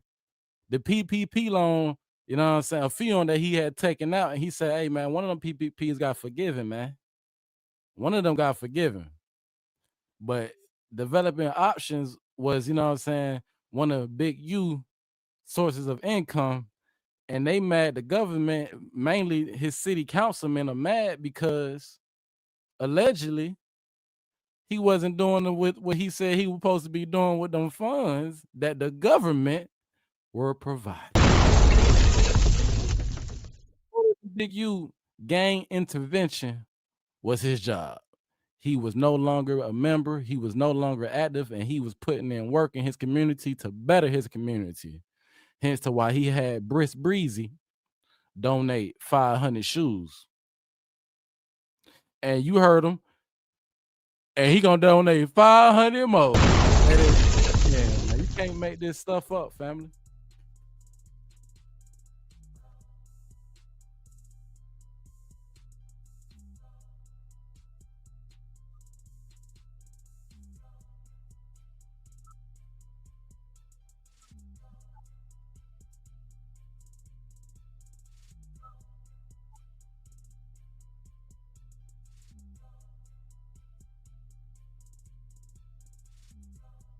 I had nothing to do with.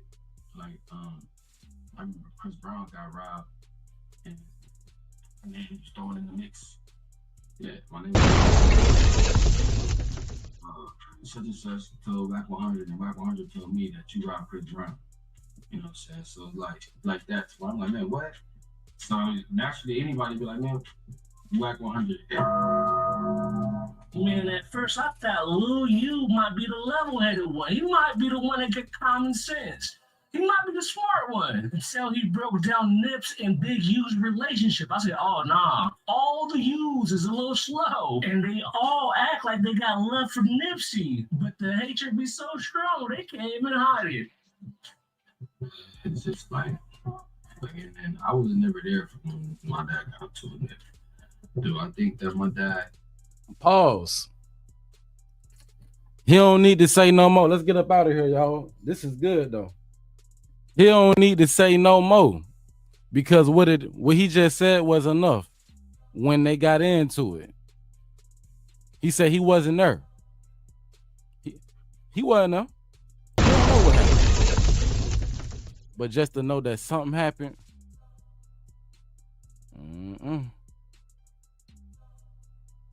I don't know. I don't know, y'all. How we feeling about this, man? How we feel about this, y'all? Everything that's been going on. Everything that's been going on, is it some type of way connected, y'all? This ain't even, I still gotta find the footage that I was looking for, but this is good. I might say so myself. This is good. This is definitely good. I had smoke with it afterwards to keep it real with you, to keep it a real with you. I don't think that nobody ever completely goes back to being how it used to be. Let me find this. Let me find this real. I gotta find this interview. I need to find this interview because I thought it was.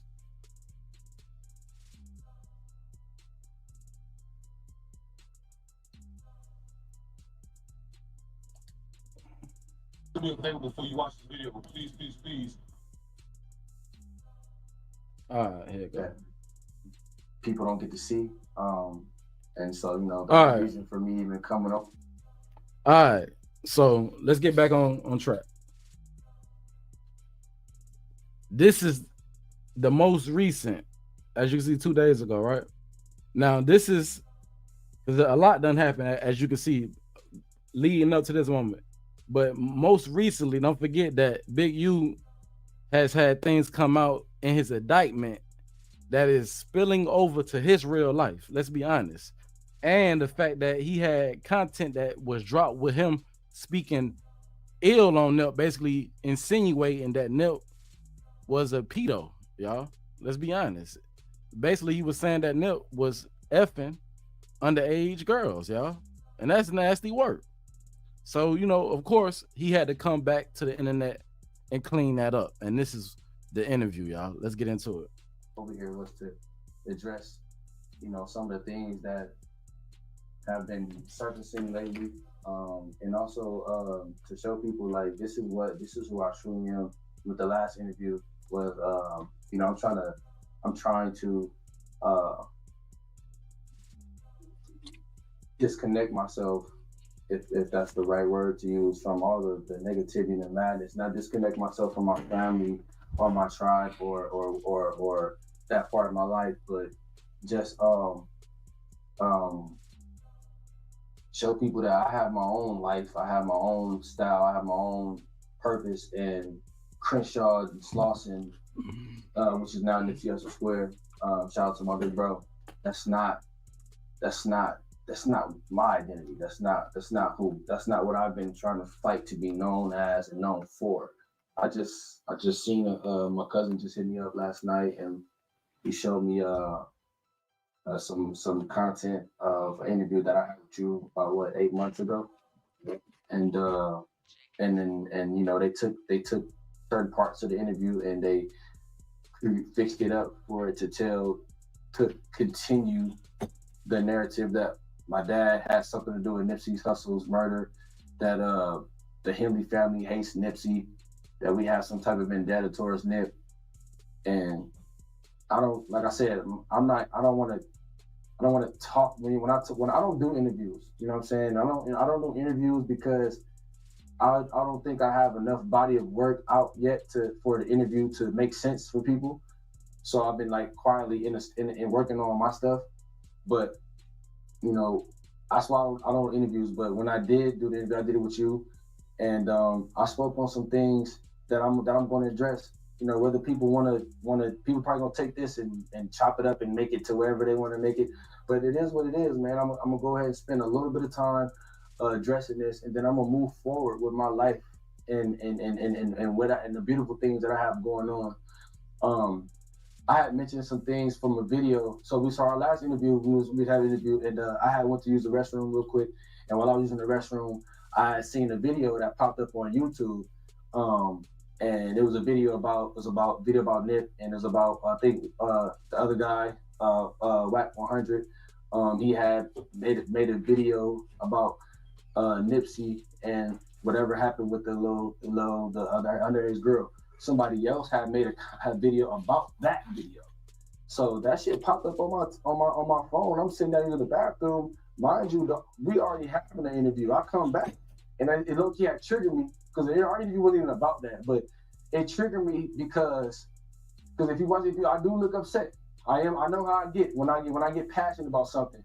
But my whole intentions on that was to show that when people like someone, it doesn't matter what they may say about themselves or what other people may say, truth or not truth, they're going to always take that person's side that they like.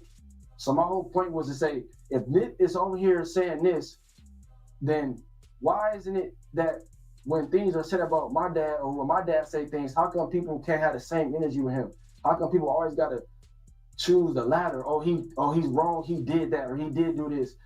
And that was my whole point. My whole point wasn't to, like I said, that it's not my video. I don't make videos about Nip discrediting Nip. So I'm saying I don't make videos. I don't talk about people. I seen it and it triggered me because not only was I think my dad had already been arrested for the RICO, so everything was all this information and all this misinformation was coming out. And then I see that and I'm like, well, damn. And I'm not trying to turn nobody against Nip or anything like that, right? Because if you watch the whole interview, you will see that I had nothing but I spoke objectively on both sides, on Nip and my father. I'm just saying, hey, when he say this, y'all not goddamn attacking him for that. Y'all like, oh, it ain't true. Same thing with my dad. When they say something about my dad, why are y'all attacking this man when it ain't true? It's not true. And I was speaking allegedly, but I also was saying, hey, my dad loved this man this much so that he would do anything in his power to make sure that Nip was successful. I was using that as an example to say, this is how much my dad loved Nip, y'all. It could be something like this. And if he could help, however way he could, he was gonna do that. He was gonna do that. He was gonna help. So why would that doesn't go away just because. And like I said, I gotta be careful what I say because they're gonna take certain things. But if you're someone who really cares about growth and you really have some type of sensibility about yourself, then you're gonna listen to everything that I'm talking about, and then you will make your assessment when I'm done. When things like that was happening, it's like I'm only saying that to say, why would my dad do something to this man when this is how much love he had for him, to where if he wouldn't let nobody disrespect or talk bad or anything negative be put on Nip Hussle. He wasn't going for it. That was my whole intent. Now, when they take that and remix it and do whatever they want to do, they want to focus on that. Like I said, bro, people in the comments, our video that we did only got like 3.k views, and it's been out 8 months because it's all positivity, except for that part, which could be taken and made however you want to make it. But when they take that video and they make the Lil U attacks Nipsey or Lil U accuse Nipsey or this, that shit get 30,000 views in 6 hours. I never discredit or made or say anything negative about Nip. I said whatever Nip had said in the video, I just commented on that. I'll comment on what Nip said, and I say what people are scared to say. I say what people thinking but not gonna say, because I don't want to be seen as somebody who you can't really take what I say to heart, because I'm going to pick a side, or I'm going to be, or my loyalty is to, or my commitment is to this person. So if I speak on this person or someone else, you can't really take what I'm saying to heart, because I'm not gonna tell the truth, because the truth may not look so good. So my whole intention was to tell the truth on both sides. I said things about my dad. I said things about Nip. I said things about everybody. None of what I said was because I don't like these people. It's because I love these people, and I want to be at least the one person on this internet that's keeping it real. That's Pause. Hold on.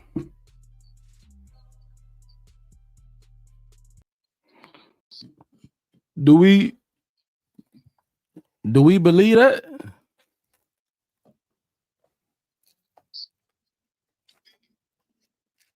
Do we believe? First off, something that he said that's stood out to me is the headphones. Okay, feedback. All right. So one of the things that stood out is that how, like, ain't no telling, bro, how people gonna judge. Like, people gonna have their own opinions, and people gonna take stuff to heart. You know what I'm saying? It's just we probably want to feel like people gonna or shouldn't take things to heart, but people gonna take things to heart. People gonna not take things to heart. People just gonna have the way that they deal with things. This is how they gonna deal with it, right? But how many of y'all think that he copping the plea right now because of the backlash and the fact that, you know, he's worth millions? It's not a regular person anymore, y'all. You know what I'm saying? He got a contract with the NFL. I think not only is he dealing with what's going on with his dad, I think he's dealing with his dad. His dad is probably putting that pressure on him. Son, I need a lawyer. Because don't forget, Big U was going to represent himself. Do y'all remember? He went pro bono. I think that's what it's called. But basically, yeah, Big U fired his lawyer, which I think was a public defender, and everybody was shit like, what? How Big U? How he got a public defender? How is this? Y'all gotta forget that when the feds came in, they seized a lot of assets, because it goes back to the developing options that we were just talking about. Developing options was something that was supposed to be for his community. The government was sending him money through developing options. He also was mixing, allegedly, street business in with that, while not doing what he needed to do with the taxes. Now, y'all know Uncle Sam want his goddamn money. Come on, man. Y'all know Uncle Sam want that goddamn money. So when I'm listening to this, to me, it sounds like, you know what I'm saying, he definitely was copping a plea. Like, you know what I'm saying? Listen, man, I just seen what done happened to Stephon Diggs, y'all. Now they done dropped him from the Patriots. You know what I'm saying? At the end of the day, I'm an athlete. I'm nothing like my father. But at the same time, he know his father need him now more than ever. Not only that, he got to deal with these streets, while his father in that penitentiary fighting his federal RICO. It's not looking good for him. And this is just my opinion. I think his father is the type to would let his son exercise his resources to bring him home. Absolutely. If he'll put the squeeze on all these other people, he'll definitely put the squeeze on his own. Even though, of course, him being the son, he ain't gonna look at it like that. But let's get back into it. Saying the real things. I never once said that my dad and Nipsey Hussle was so have so much hate for each other that yeah, you know, my dad would have want something to happen to him. I said the exact opposite. And then people want to take that and turn it into something that it's not. And then you guys want to get in the comments and you know what I'm saying? That's what y'all gonna do. Y'all gonna comment on the content that speaks to you. All I'm asking for is that just be fair with your comments and your opinions. Go check out the whole video because, like I said, I'm only addressing this because people are taking a video that I made 8 months ago and they're making their own content, their own toxic content about it, and trying to paint this picture about me hating Nip and my family having a hatred for Nip, which we don't. You get what I'm saying?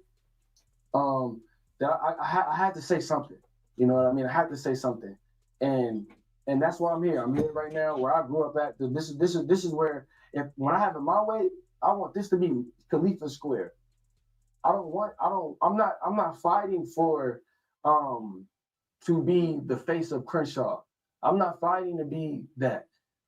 You know what I'm saying? How they killed my big bro and how they did him, he deserved that. He deserved for that area to be named after him. That man was they kicked him in the head, bro. Ain't nobody going for that. I'm not going for that. I'm not about to and this is the thing where it's like people don't make it that far into the conversation to see everything that I've said. They only see what somebody else took and posted. So take the time to re-listen to what I'm talking about before you start to make your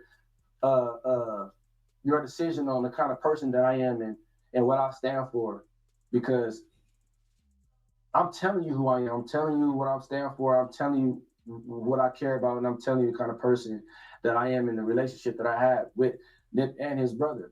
And that's all I got to say about that, man. Is go back and look at the interview, the whole interview, and stop letting these people tap into that toxic gene that we have to where we're more entertained and we're more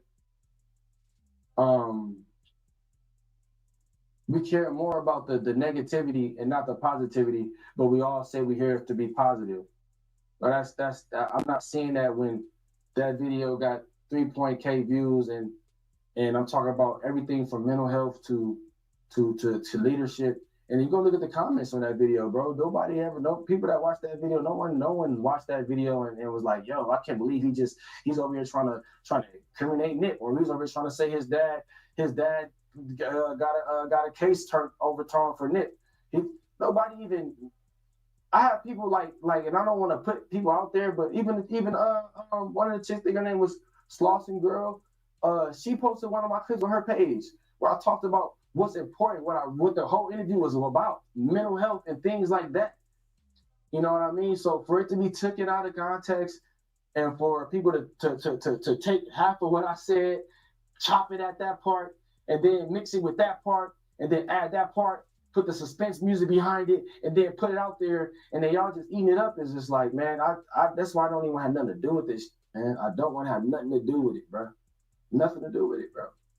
Nothing at all. I'm trying to separate myself as much as I can from all that. Till my dad come home, my dad can talk about all those things. But for me, my only intent was to speak objectively from both sides and give my point of view of the whole situation and why I think that, well, I know that these people are not playing fair and it's not right. And if you don't, like I said, if you don't know us in person or in real life, then don't let these content creators tell you who we are. I could tell you myself. You can look at my own interview and make that assessment for yourself about my character, who I am, and what I stand for, and what I believe in. And you know, that's what I have to say about that. So we got Big U's son, Lil U. aka Khalifa. Shout out to him. Um, now forgot that, Big U had a few. I mean, I forgot he had 3 sons, right? I don't know why I thought it was just the one that was in the that's in the NFL and the one RIP that passed away. You know what I'm saying? But in condolences, you know what I'm saying? That was a sad situation.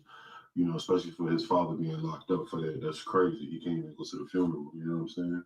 I don't think he was able to go to the funeral, but can't even just not just the funeral, but like grieve the right way. You in there fighting the Rico case. But I thought that this was an interesting clip, bro. Just basically because Wait a minute, brother. You don't really even speak like this. At least Wait a minute, brother. You doing my job. You doing my job. Hold on. Appreciate it. We back.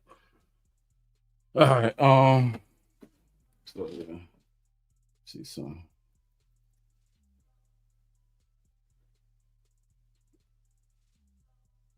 Like you mixed in some of the stuff we already looked at. Yep. Uh-huh.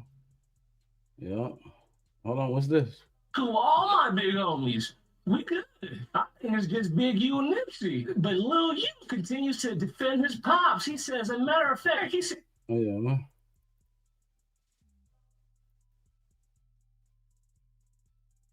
All right, so salute.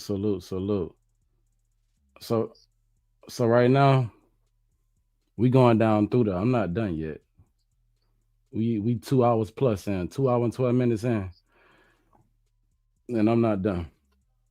So that being said, you already know what to do, man. Hit that like button, hit that subscribe button. It's Sweet TV Industries with it. Content at the content. It's we in the streets with it.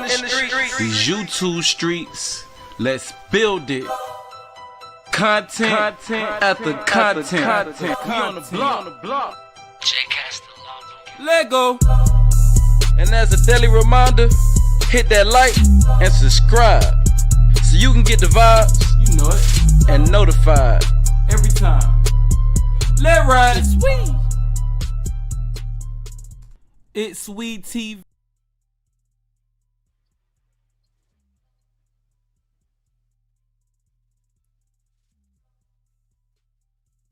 So yeah, I'm about to go get that Quando Rondo. Cause it's like 2 major interviews that Big U did, but I think I'm gonna go ahead and get that Quando. Cause we gotta plug that in somewhere before we get up out of here. Let's definitely plug that Big U space. And I can start piggybacking all this shit off each other. For real. We can make it make sense. Excuse my language.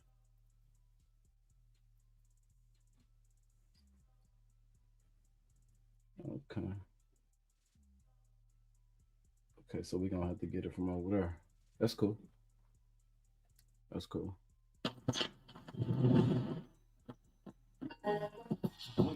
No music. Hold on, I gotta show y'all this. Can y'all see this? Not you with the karate kick. Not you with the karate kick, man. Let's get it, man. Hold on, let me see if I turn this music off. What a sound at. Turn the sound off real quick.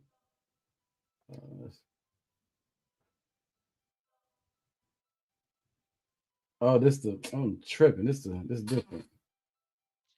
Yeah, I'm tripping. I'm tripping. You know what? That's what I do.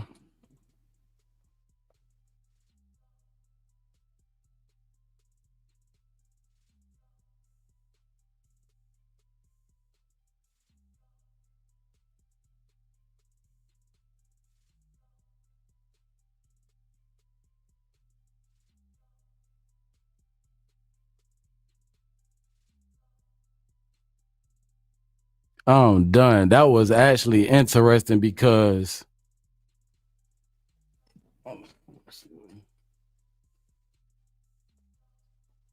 okay, so all right. So the song that was playing, it seemed like it was Snoop and Snoop rapping the song called Check In. Check In, y'all. And it's crazy that that's how the intro started, and the infamous Check In, and allegedly what all this checking in got to do with the case and that he's actually going through right now. Too much checking in, allegedly. But let's get into it. World Star, hip hop, checking in with my young fella Quando. Yeah, my nigga, man. What's up, young fella? Coolin'. How's it going, man? Coolin'. Is you in California, huh? You did. You did? You know what I'm saying? Glad. Man, I'm glad to have you, man. You know what I'm saying? What was like your first birthday? I'm 6, so I thought this shit was on silent. This shit, that's how it go, man. Put them on camera. So first off, this is the first and last time we ever seen this nigga do a talk show. I guess I don't know what this was ever like. Somebody please let me know what was this even about, man. Why did Big U do this? Why did Big U do this? Why did he sit down on some like he was really about to, I thought he was like he had a show coming. Like whatever happened to this show that was developing? Allegedly, was he too hot? You know what I'm saying? Was Quando too hot around this time? They about to get into what this had to do with it, but let's just let it play. That ain't what I thought it was. What you thought it was? A nigga got kids and John, like why have a kid? You feel me? Like, boy, it's way more than this job than a petty argument or something that got worded wrong. It's way bigger than that. Let me just tell you this. It's always going to be good and bad in business. You know what I mean? But dealing with that, you just going to have to be able to be a bigger man and a smaller man. Like even going back to myself. I just did an interview last night with No Jumper. And he asked me about me and you. And what I told him, as a man, my little homie called me. And he told me, Unc, you was wrong. But I'm going to say I was wrong too, because you said I was wrong. You know what I mean?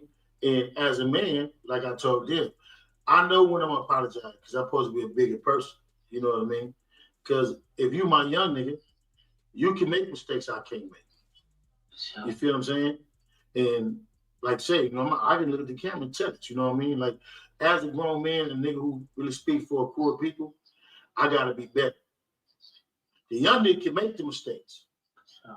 Old nigga supposed to, you know what I mean, handling it a whole different light. You know what I mean? Just say, like, a young person could get on Instagram and say this and that about me. I'm a young person too. Boom back, and I feel like, wait a minute, he said that wrong. I can get back on the ground and then say, bro, oh, you said that wrong, such and such, such and such. He might take that as like. Hold on, I'm on mute. All right, let's pause right here and let's kind of get into why we got here, man. There was some things going on. I'm about to play something real quick. Check this out.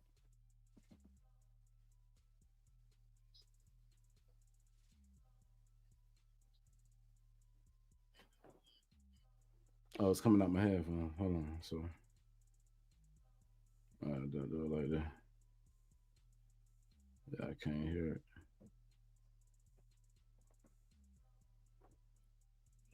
Thing with young nephew with Quando. I'm addressing this little thing with young nephew with Quando. First of all, I never talked to Quando. You know, it ain't nothing but love with Quando. And I was only addressing something that Salaman said to me. If you're reaching out to do something for the kids, definitely do that. Because I never talked to him. He just asked me if somebody reached out. I just feel like I know Cuz and I've been knowing him. And I never heard from him after we had a conversation maybe a year and a half ago. Maybe 2 years ago. And then, so when he called me, I'm only on positive vibes. So I'm gonna pull up on cuz, or he can pull up on me. I'm in this town right now, so but I ain't got nothing but love for nephew. And he talked to my son them a week ago about whatever they was talking about. So I'm gonna leave it at that. In the midst of nothing the kids got. Now we already know how his son get down, allegedly. And then you hear this post, he make a video saying basically, I'm in your town. You know what I'm saying? And to some people, that could be scary, yeah. You know what I'm saying? To others, not so scary. But you know, he say, hey man, you know, it was a lot going on that we can get into on a whole separate live. Cause it get deep, y'all. We ain't even get into allegedly what happened to Gunna. You know what I'm saying? Don't forget, he rolling too. Is he still rolling? I don't know. You know what I'm saying? But let's get back into this though. So this is another video I'm about to play real quick that you had made. This is before this whole sit down that we about to react to. But yeah, it was some background things going on. And why is it relevant? Because don't forget, Rondo is he rolling, but you know what I'm saying? He East Coast rolling 60s. Let's be honest. Going on. You know, I don't want to do something for the kids, for the family. I'm definitely with him on that. I'm definitely supporting. But no, positive, man. I'm not rocking with it. I'm just not rocking with nothing unless it's positive. 100. Period. So I'm not even taking negative calls, man. I'm not looking for no negative calls. I'm not taking negative calls. If I think it's gonna be negative, I'm not taking it. If it ain't positive, if it ain't about doing something constructive to help these kids, I'm out of it. No, I never talked to nephew. You know what I mean? I never talked to him after he called me. I'm on all positive vibes. But I will talk to Quando. You know what I mean? Simple as that. And that's how the sit down came to be, y'all. So basically, allegedly, word on the streets is Rondo turned up on Big U, man. You know what I'm saying? He called him man to man. He had some words, and you see how Big U reacted. He said, "Hey, man, basically without saying that, you know what I'm saying? That hey, man, I ain't on none of that negative stuff. I guess whatever you trying to be on, but everybody know."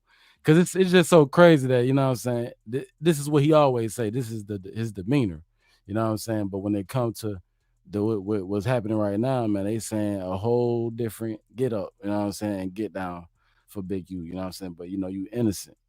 Everybody innocent, you know what I'm saying, till proven guilty, for sure. Older, so you feel me? You did some big homie job and came back, you feel me, and did what's real, you feel me? Young nigga wouldn't have did that, because young niggas be so caught up in the wave, the pride, social media. When that stuff not even gonna be for right, that ain't gonna, that like MySpace. When we was little, MySpace was out. White night, you don't hear nobody talking about MySpace. So eventually in 15 to 20 years, none of this stuff not even gonna matter no more. People be living for the internet time. And that job need it not the internet cause people to do life and be dead right now, you feel me? And I turned 22 the other day, like I'm getting old. I still do a lot of dumb stuff and stuff like that, but that's what come with life, period. But just saying like, man, I ain't trying to be like, nigga ain't trying to live for none of this no more. I mean, well, I understand what you're saying, because I mean, I've been through some bullshit myself. Still was going through it. Just put the documentary out, explain a lot of things. So I actually know what you're going through. Without us even verbalizing, I can actually feel your situation. But I can tell you this much, though. What you gotta just be conscious is in what you put out. Like, for the next year or two, because they're gonna play everything. Every word you say is gonna be a shot to the other side. Yeah. You know what I mean? No matter what, even if you're talking about the birds on Arlington, they're gonna find a way to say that, you know, but you just gotta be conscious. See, and I really just figured that out too, cause it's like, yeah, bro, me, I ain't violence happen everywhere. Everybody got some violence going on in their life, whether it's with them, whether they son doing it, whether they little nephew doing it. Somebody knows something about some violence, you feel me? And violence gonna happen multiple times. So it might be boom bam.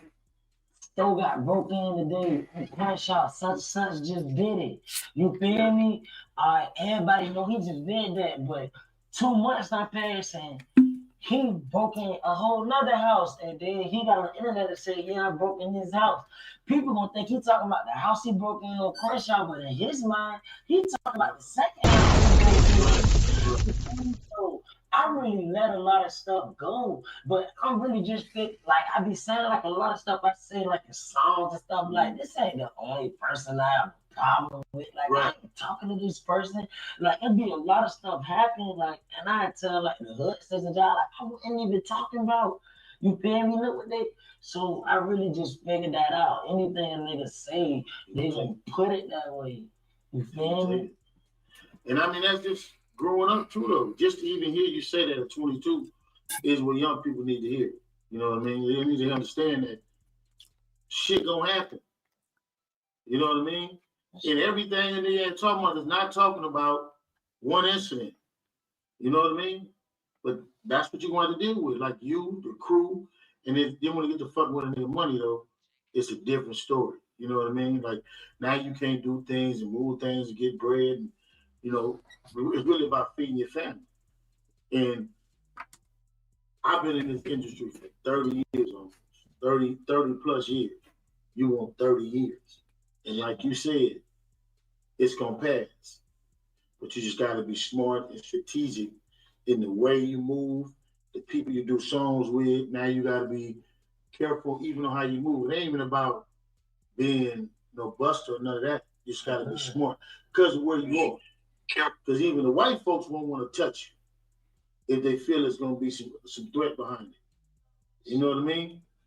And look, that's like my biggest thing in this right now. Like fans, just fans. Period. The people who looking up to the entertainment world, to the hip hop world, to my situation or whatever, they looking at it like, man, he's scary. He ain't doing shows. But I feel like the people that I got a problem with, they happy is like that. But at the same time, they looking at it how you looking at it, how we looking at it. They stopping money. They trying to stop my money. You feel me? Fans thinking I'm high when they don't know like I'm dying to do shows and stuff. The rap game is like the dope game, man. If you sell bricks and you gotta go pull up on cuz and sell them a brick, you feel me? It's a chance he could try to rob you. He could kill you trying to get that brick from you. You going to get your money though, no matter how it come. This what you signed up for. This what you into. So you going to get your money. That's the show. Why wouldn't I go to my show? Why wouldn't I go get my money? You feel me? No, I feel what you're saying too, but also at the same time, you're leading. Because you got a crew you're speaking for. So at times you got to make sure you don't take your crew in environments that's going to be bad. Because you don't never want this. You don't never want to take your crew to a state and leave one of them in that state. You know what I'm saying? So all money ain't good money. So think of it like that. Every city I go to, I check in on somebody. All right, boom. Salute to everybody in the building. If you didn't already, do me a favor, hit that like button. Now, this is an interesting breakdown, family. Why? Because the timeline, man, of everything. We got to go back in time. This is right after the controversy behind King Von losing his life. Quando Rondo, right hand, being the one who took his life. You know what I'm saying? Just going off me saying that, going off of what's actually been in documentation. You know, he did that time, turned out to be justified. And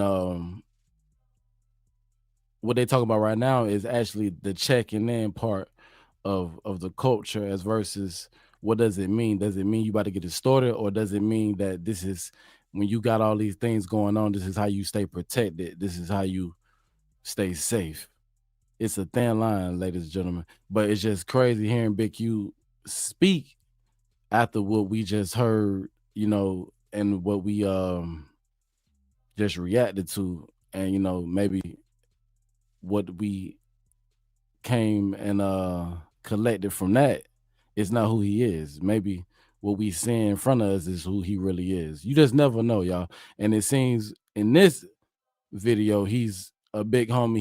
He's trying to, show the little homies, you know what I'm saying, the youth, you know what I'm saying, a better way. But it's just crazy work because he's already warning the homie how it can get when you ain't coming up in your city, and it got bad. A lot of people don't know how bad it got. I think Quando Rondo locked up right now. He done been kicked out at least 10 counties in Georgia, banned. He done had a RICO of his own. I don't think y'all ain't paying, they done did a RICO sweep in Georgia. So these gang RICOs is nothing new, y'all. You know what I'm saying? But we gonna get back to the video. Again, thank you for hitting that like button. If you're new to the channel, for hitting that subscribe button. We just building, y'all.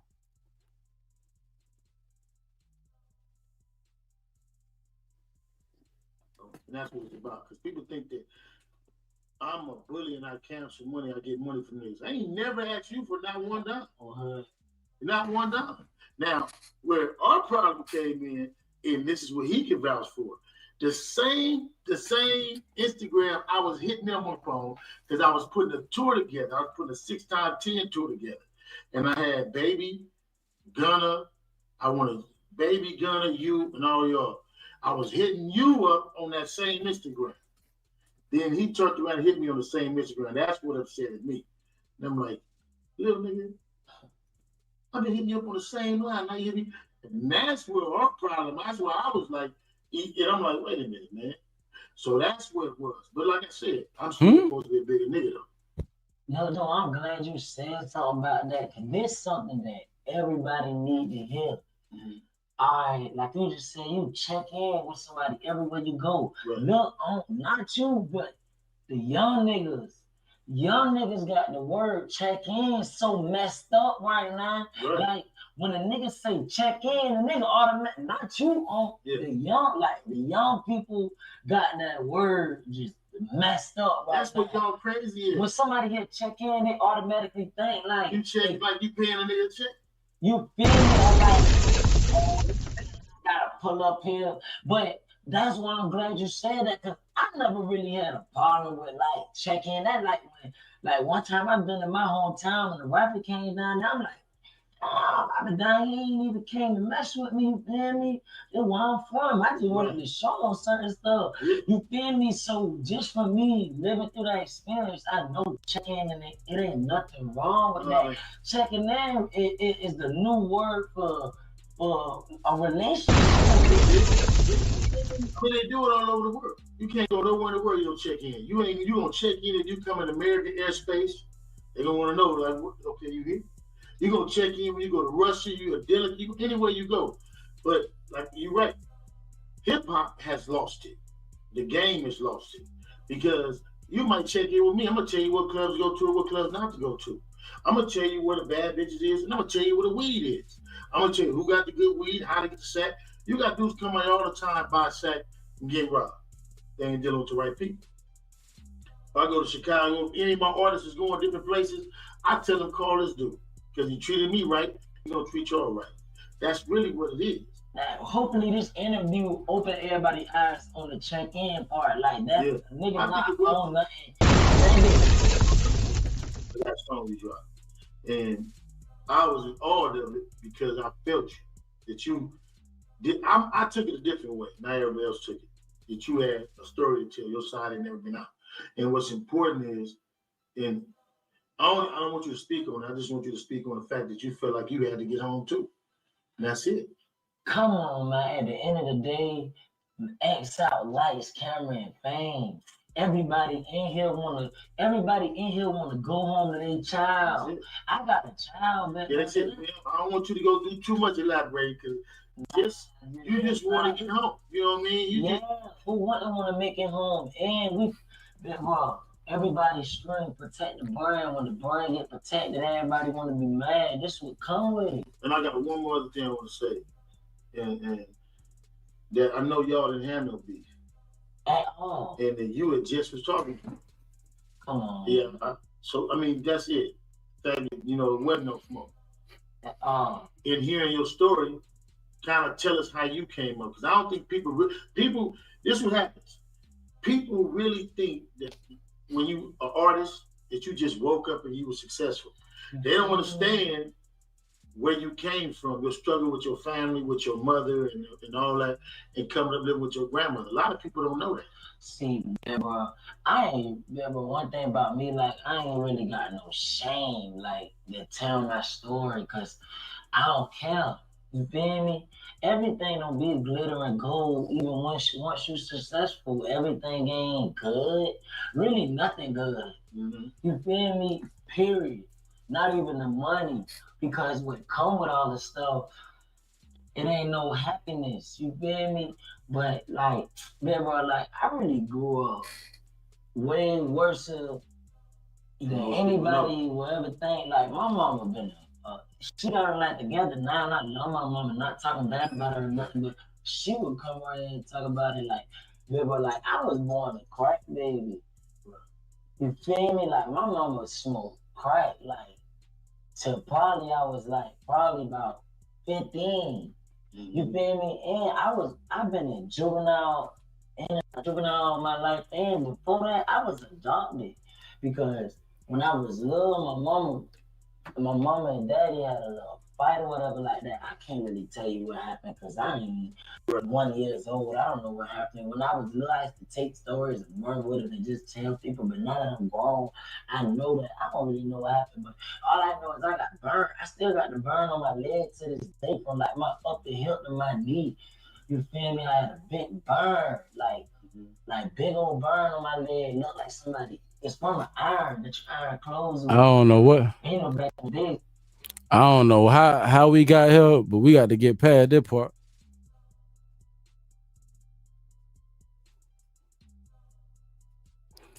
Yeah, let's get past this. The irons is a little bit bigger, like in 2001 and stuff.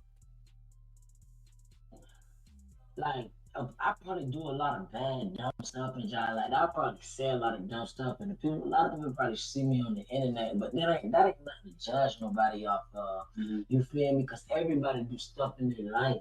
You feel me? But if somebody really knew where I came from, they'll really have more understanding. You feel me? I think that's what it is too, man. People got to get to know you. Like people need to know your story. They need to understand that you're a person. You know what I mean? Like you really came from a struggle. You came from a struggle harder than where I came from. So I can feel that. But the world needs to know that. I mean, that's going to be a book and a movie. You know, to fight that. And then the fact, like you just said, your homeboys. I know what it feels like to be in a bad situation. And I only feel comfort in the streets with the same dudes who going through what you going through. You know what I mean? So that right there, I can feel that. I can feel that, you know, you when you leave the house, you know these dudes going through the same shit. We finna split $5. When all us together, they don't feel like no struggle. You feel me? That's how I look at it. Yeah, that's a bar, ain't it? That's a bar. I don't know. I don't know if that's a bar, but I'm gonna move around, man. Let's move around. Y'all go check that out in its entirety. YouTube World Star channel, y'all. I ain't never seen this. I'm gonna get on here real quick. This is a Big Network exclusive. Life is a big fact. Pulled up on Quando Rondo. What's up, my brother? Oh no, that ain't even what I wanted. That right there, I can feel that. I can feel that, you know. When you have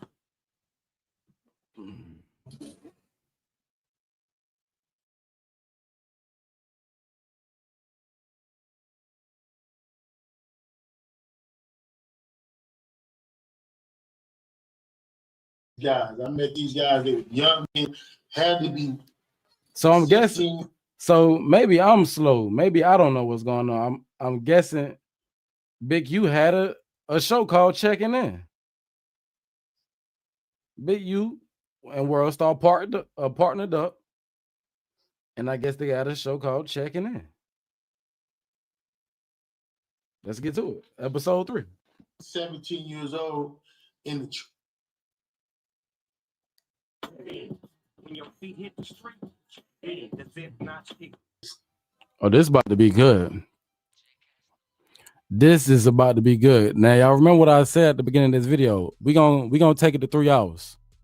We gonna take it to 3 hours, man. We gonna clock out in about 15 more minutes. So we don't make it too long. But this is about to be good.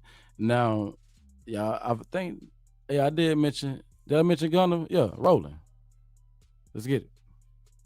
You know what's crazy? Hold on. You know what's crazy? This is Duke from the YSL trial, y'all. There's a lot of controversy with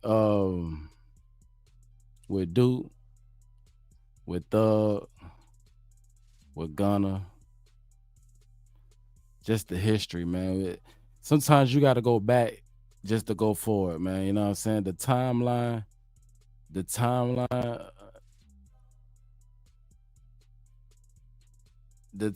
itself just made me think of a whole nother segment that we got to come up with. We might call it the timeline, y'all. It's when we gonna go up and down the timeline, because from Pac and Biggie all the way to today, it's so many rappers, y'all. You know what I'm saying?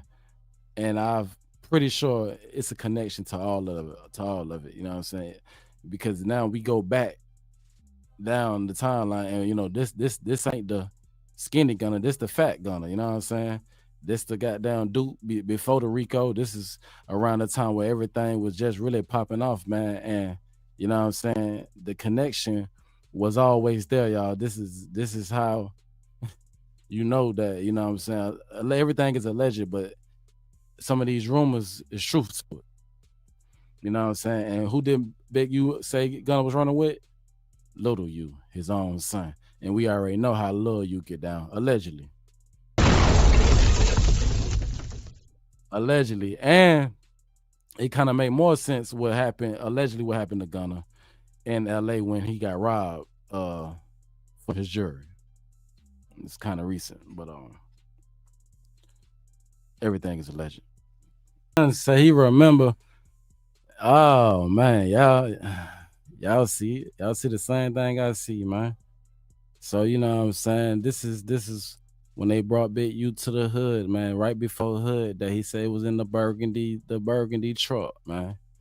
You know what I'm saying? This is a perfect example of the influence, definitely the influence that, you know, as adults, we have an influence on the youth, man. Some things they just never forget. For Gunna, this was one of them things, y'all. Let's get back.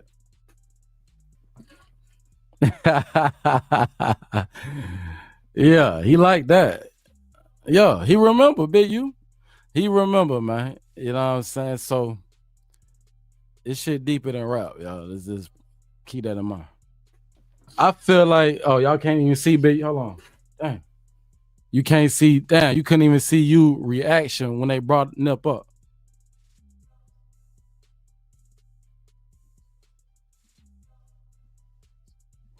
But yeah. So let's get into it. And it's crazy when I'm gonna start plugging all this in, because rolling, you know what I'm saying? These niggas was rolling 60s, man. They was definitely all over, you know what I'm saying? You got Gunna all in Texas, fucking with bees in them side. We're gonna get into that when we get in the deeper dive into the GRC. You know what I'm saying? Everybody definitely knew everybody, man. But at the same time, guess who was paying attention? Who was investigating the whole damn time, man?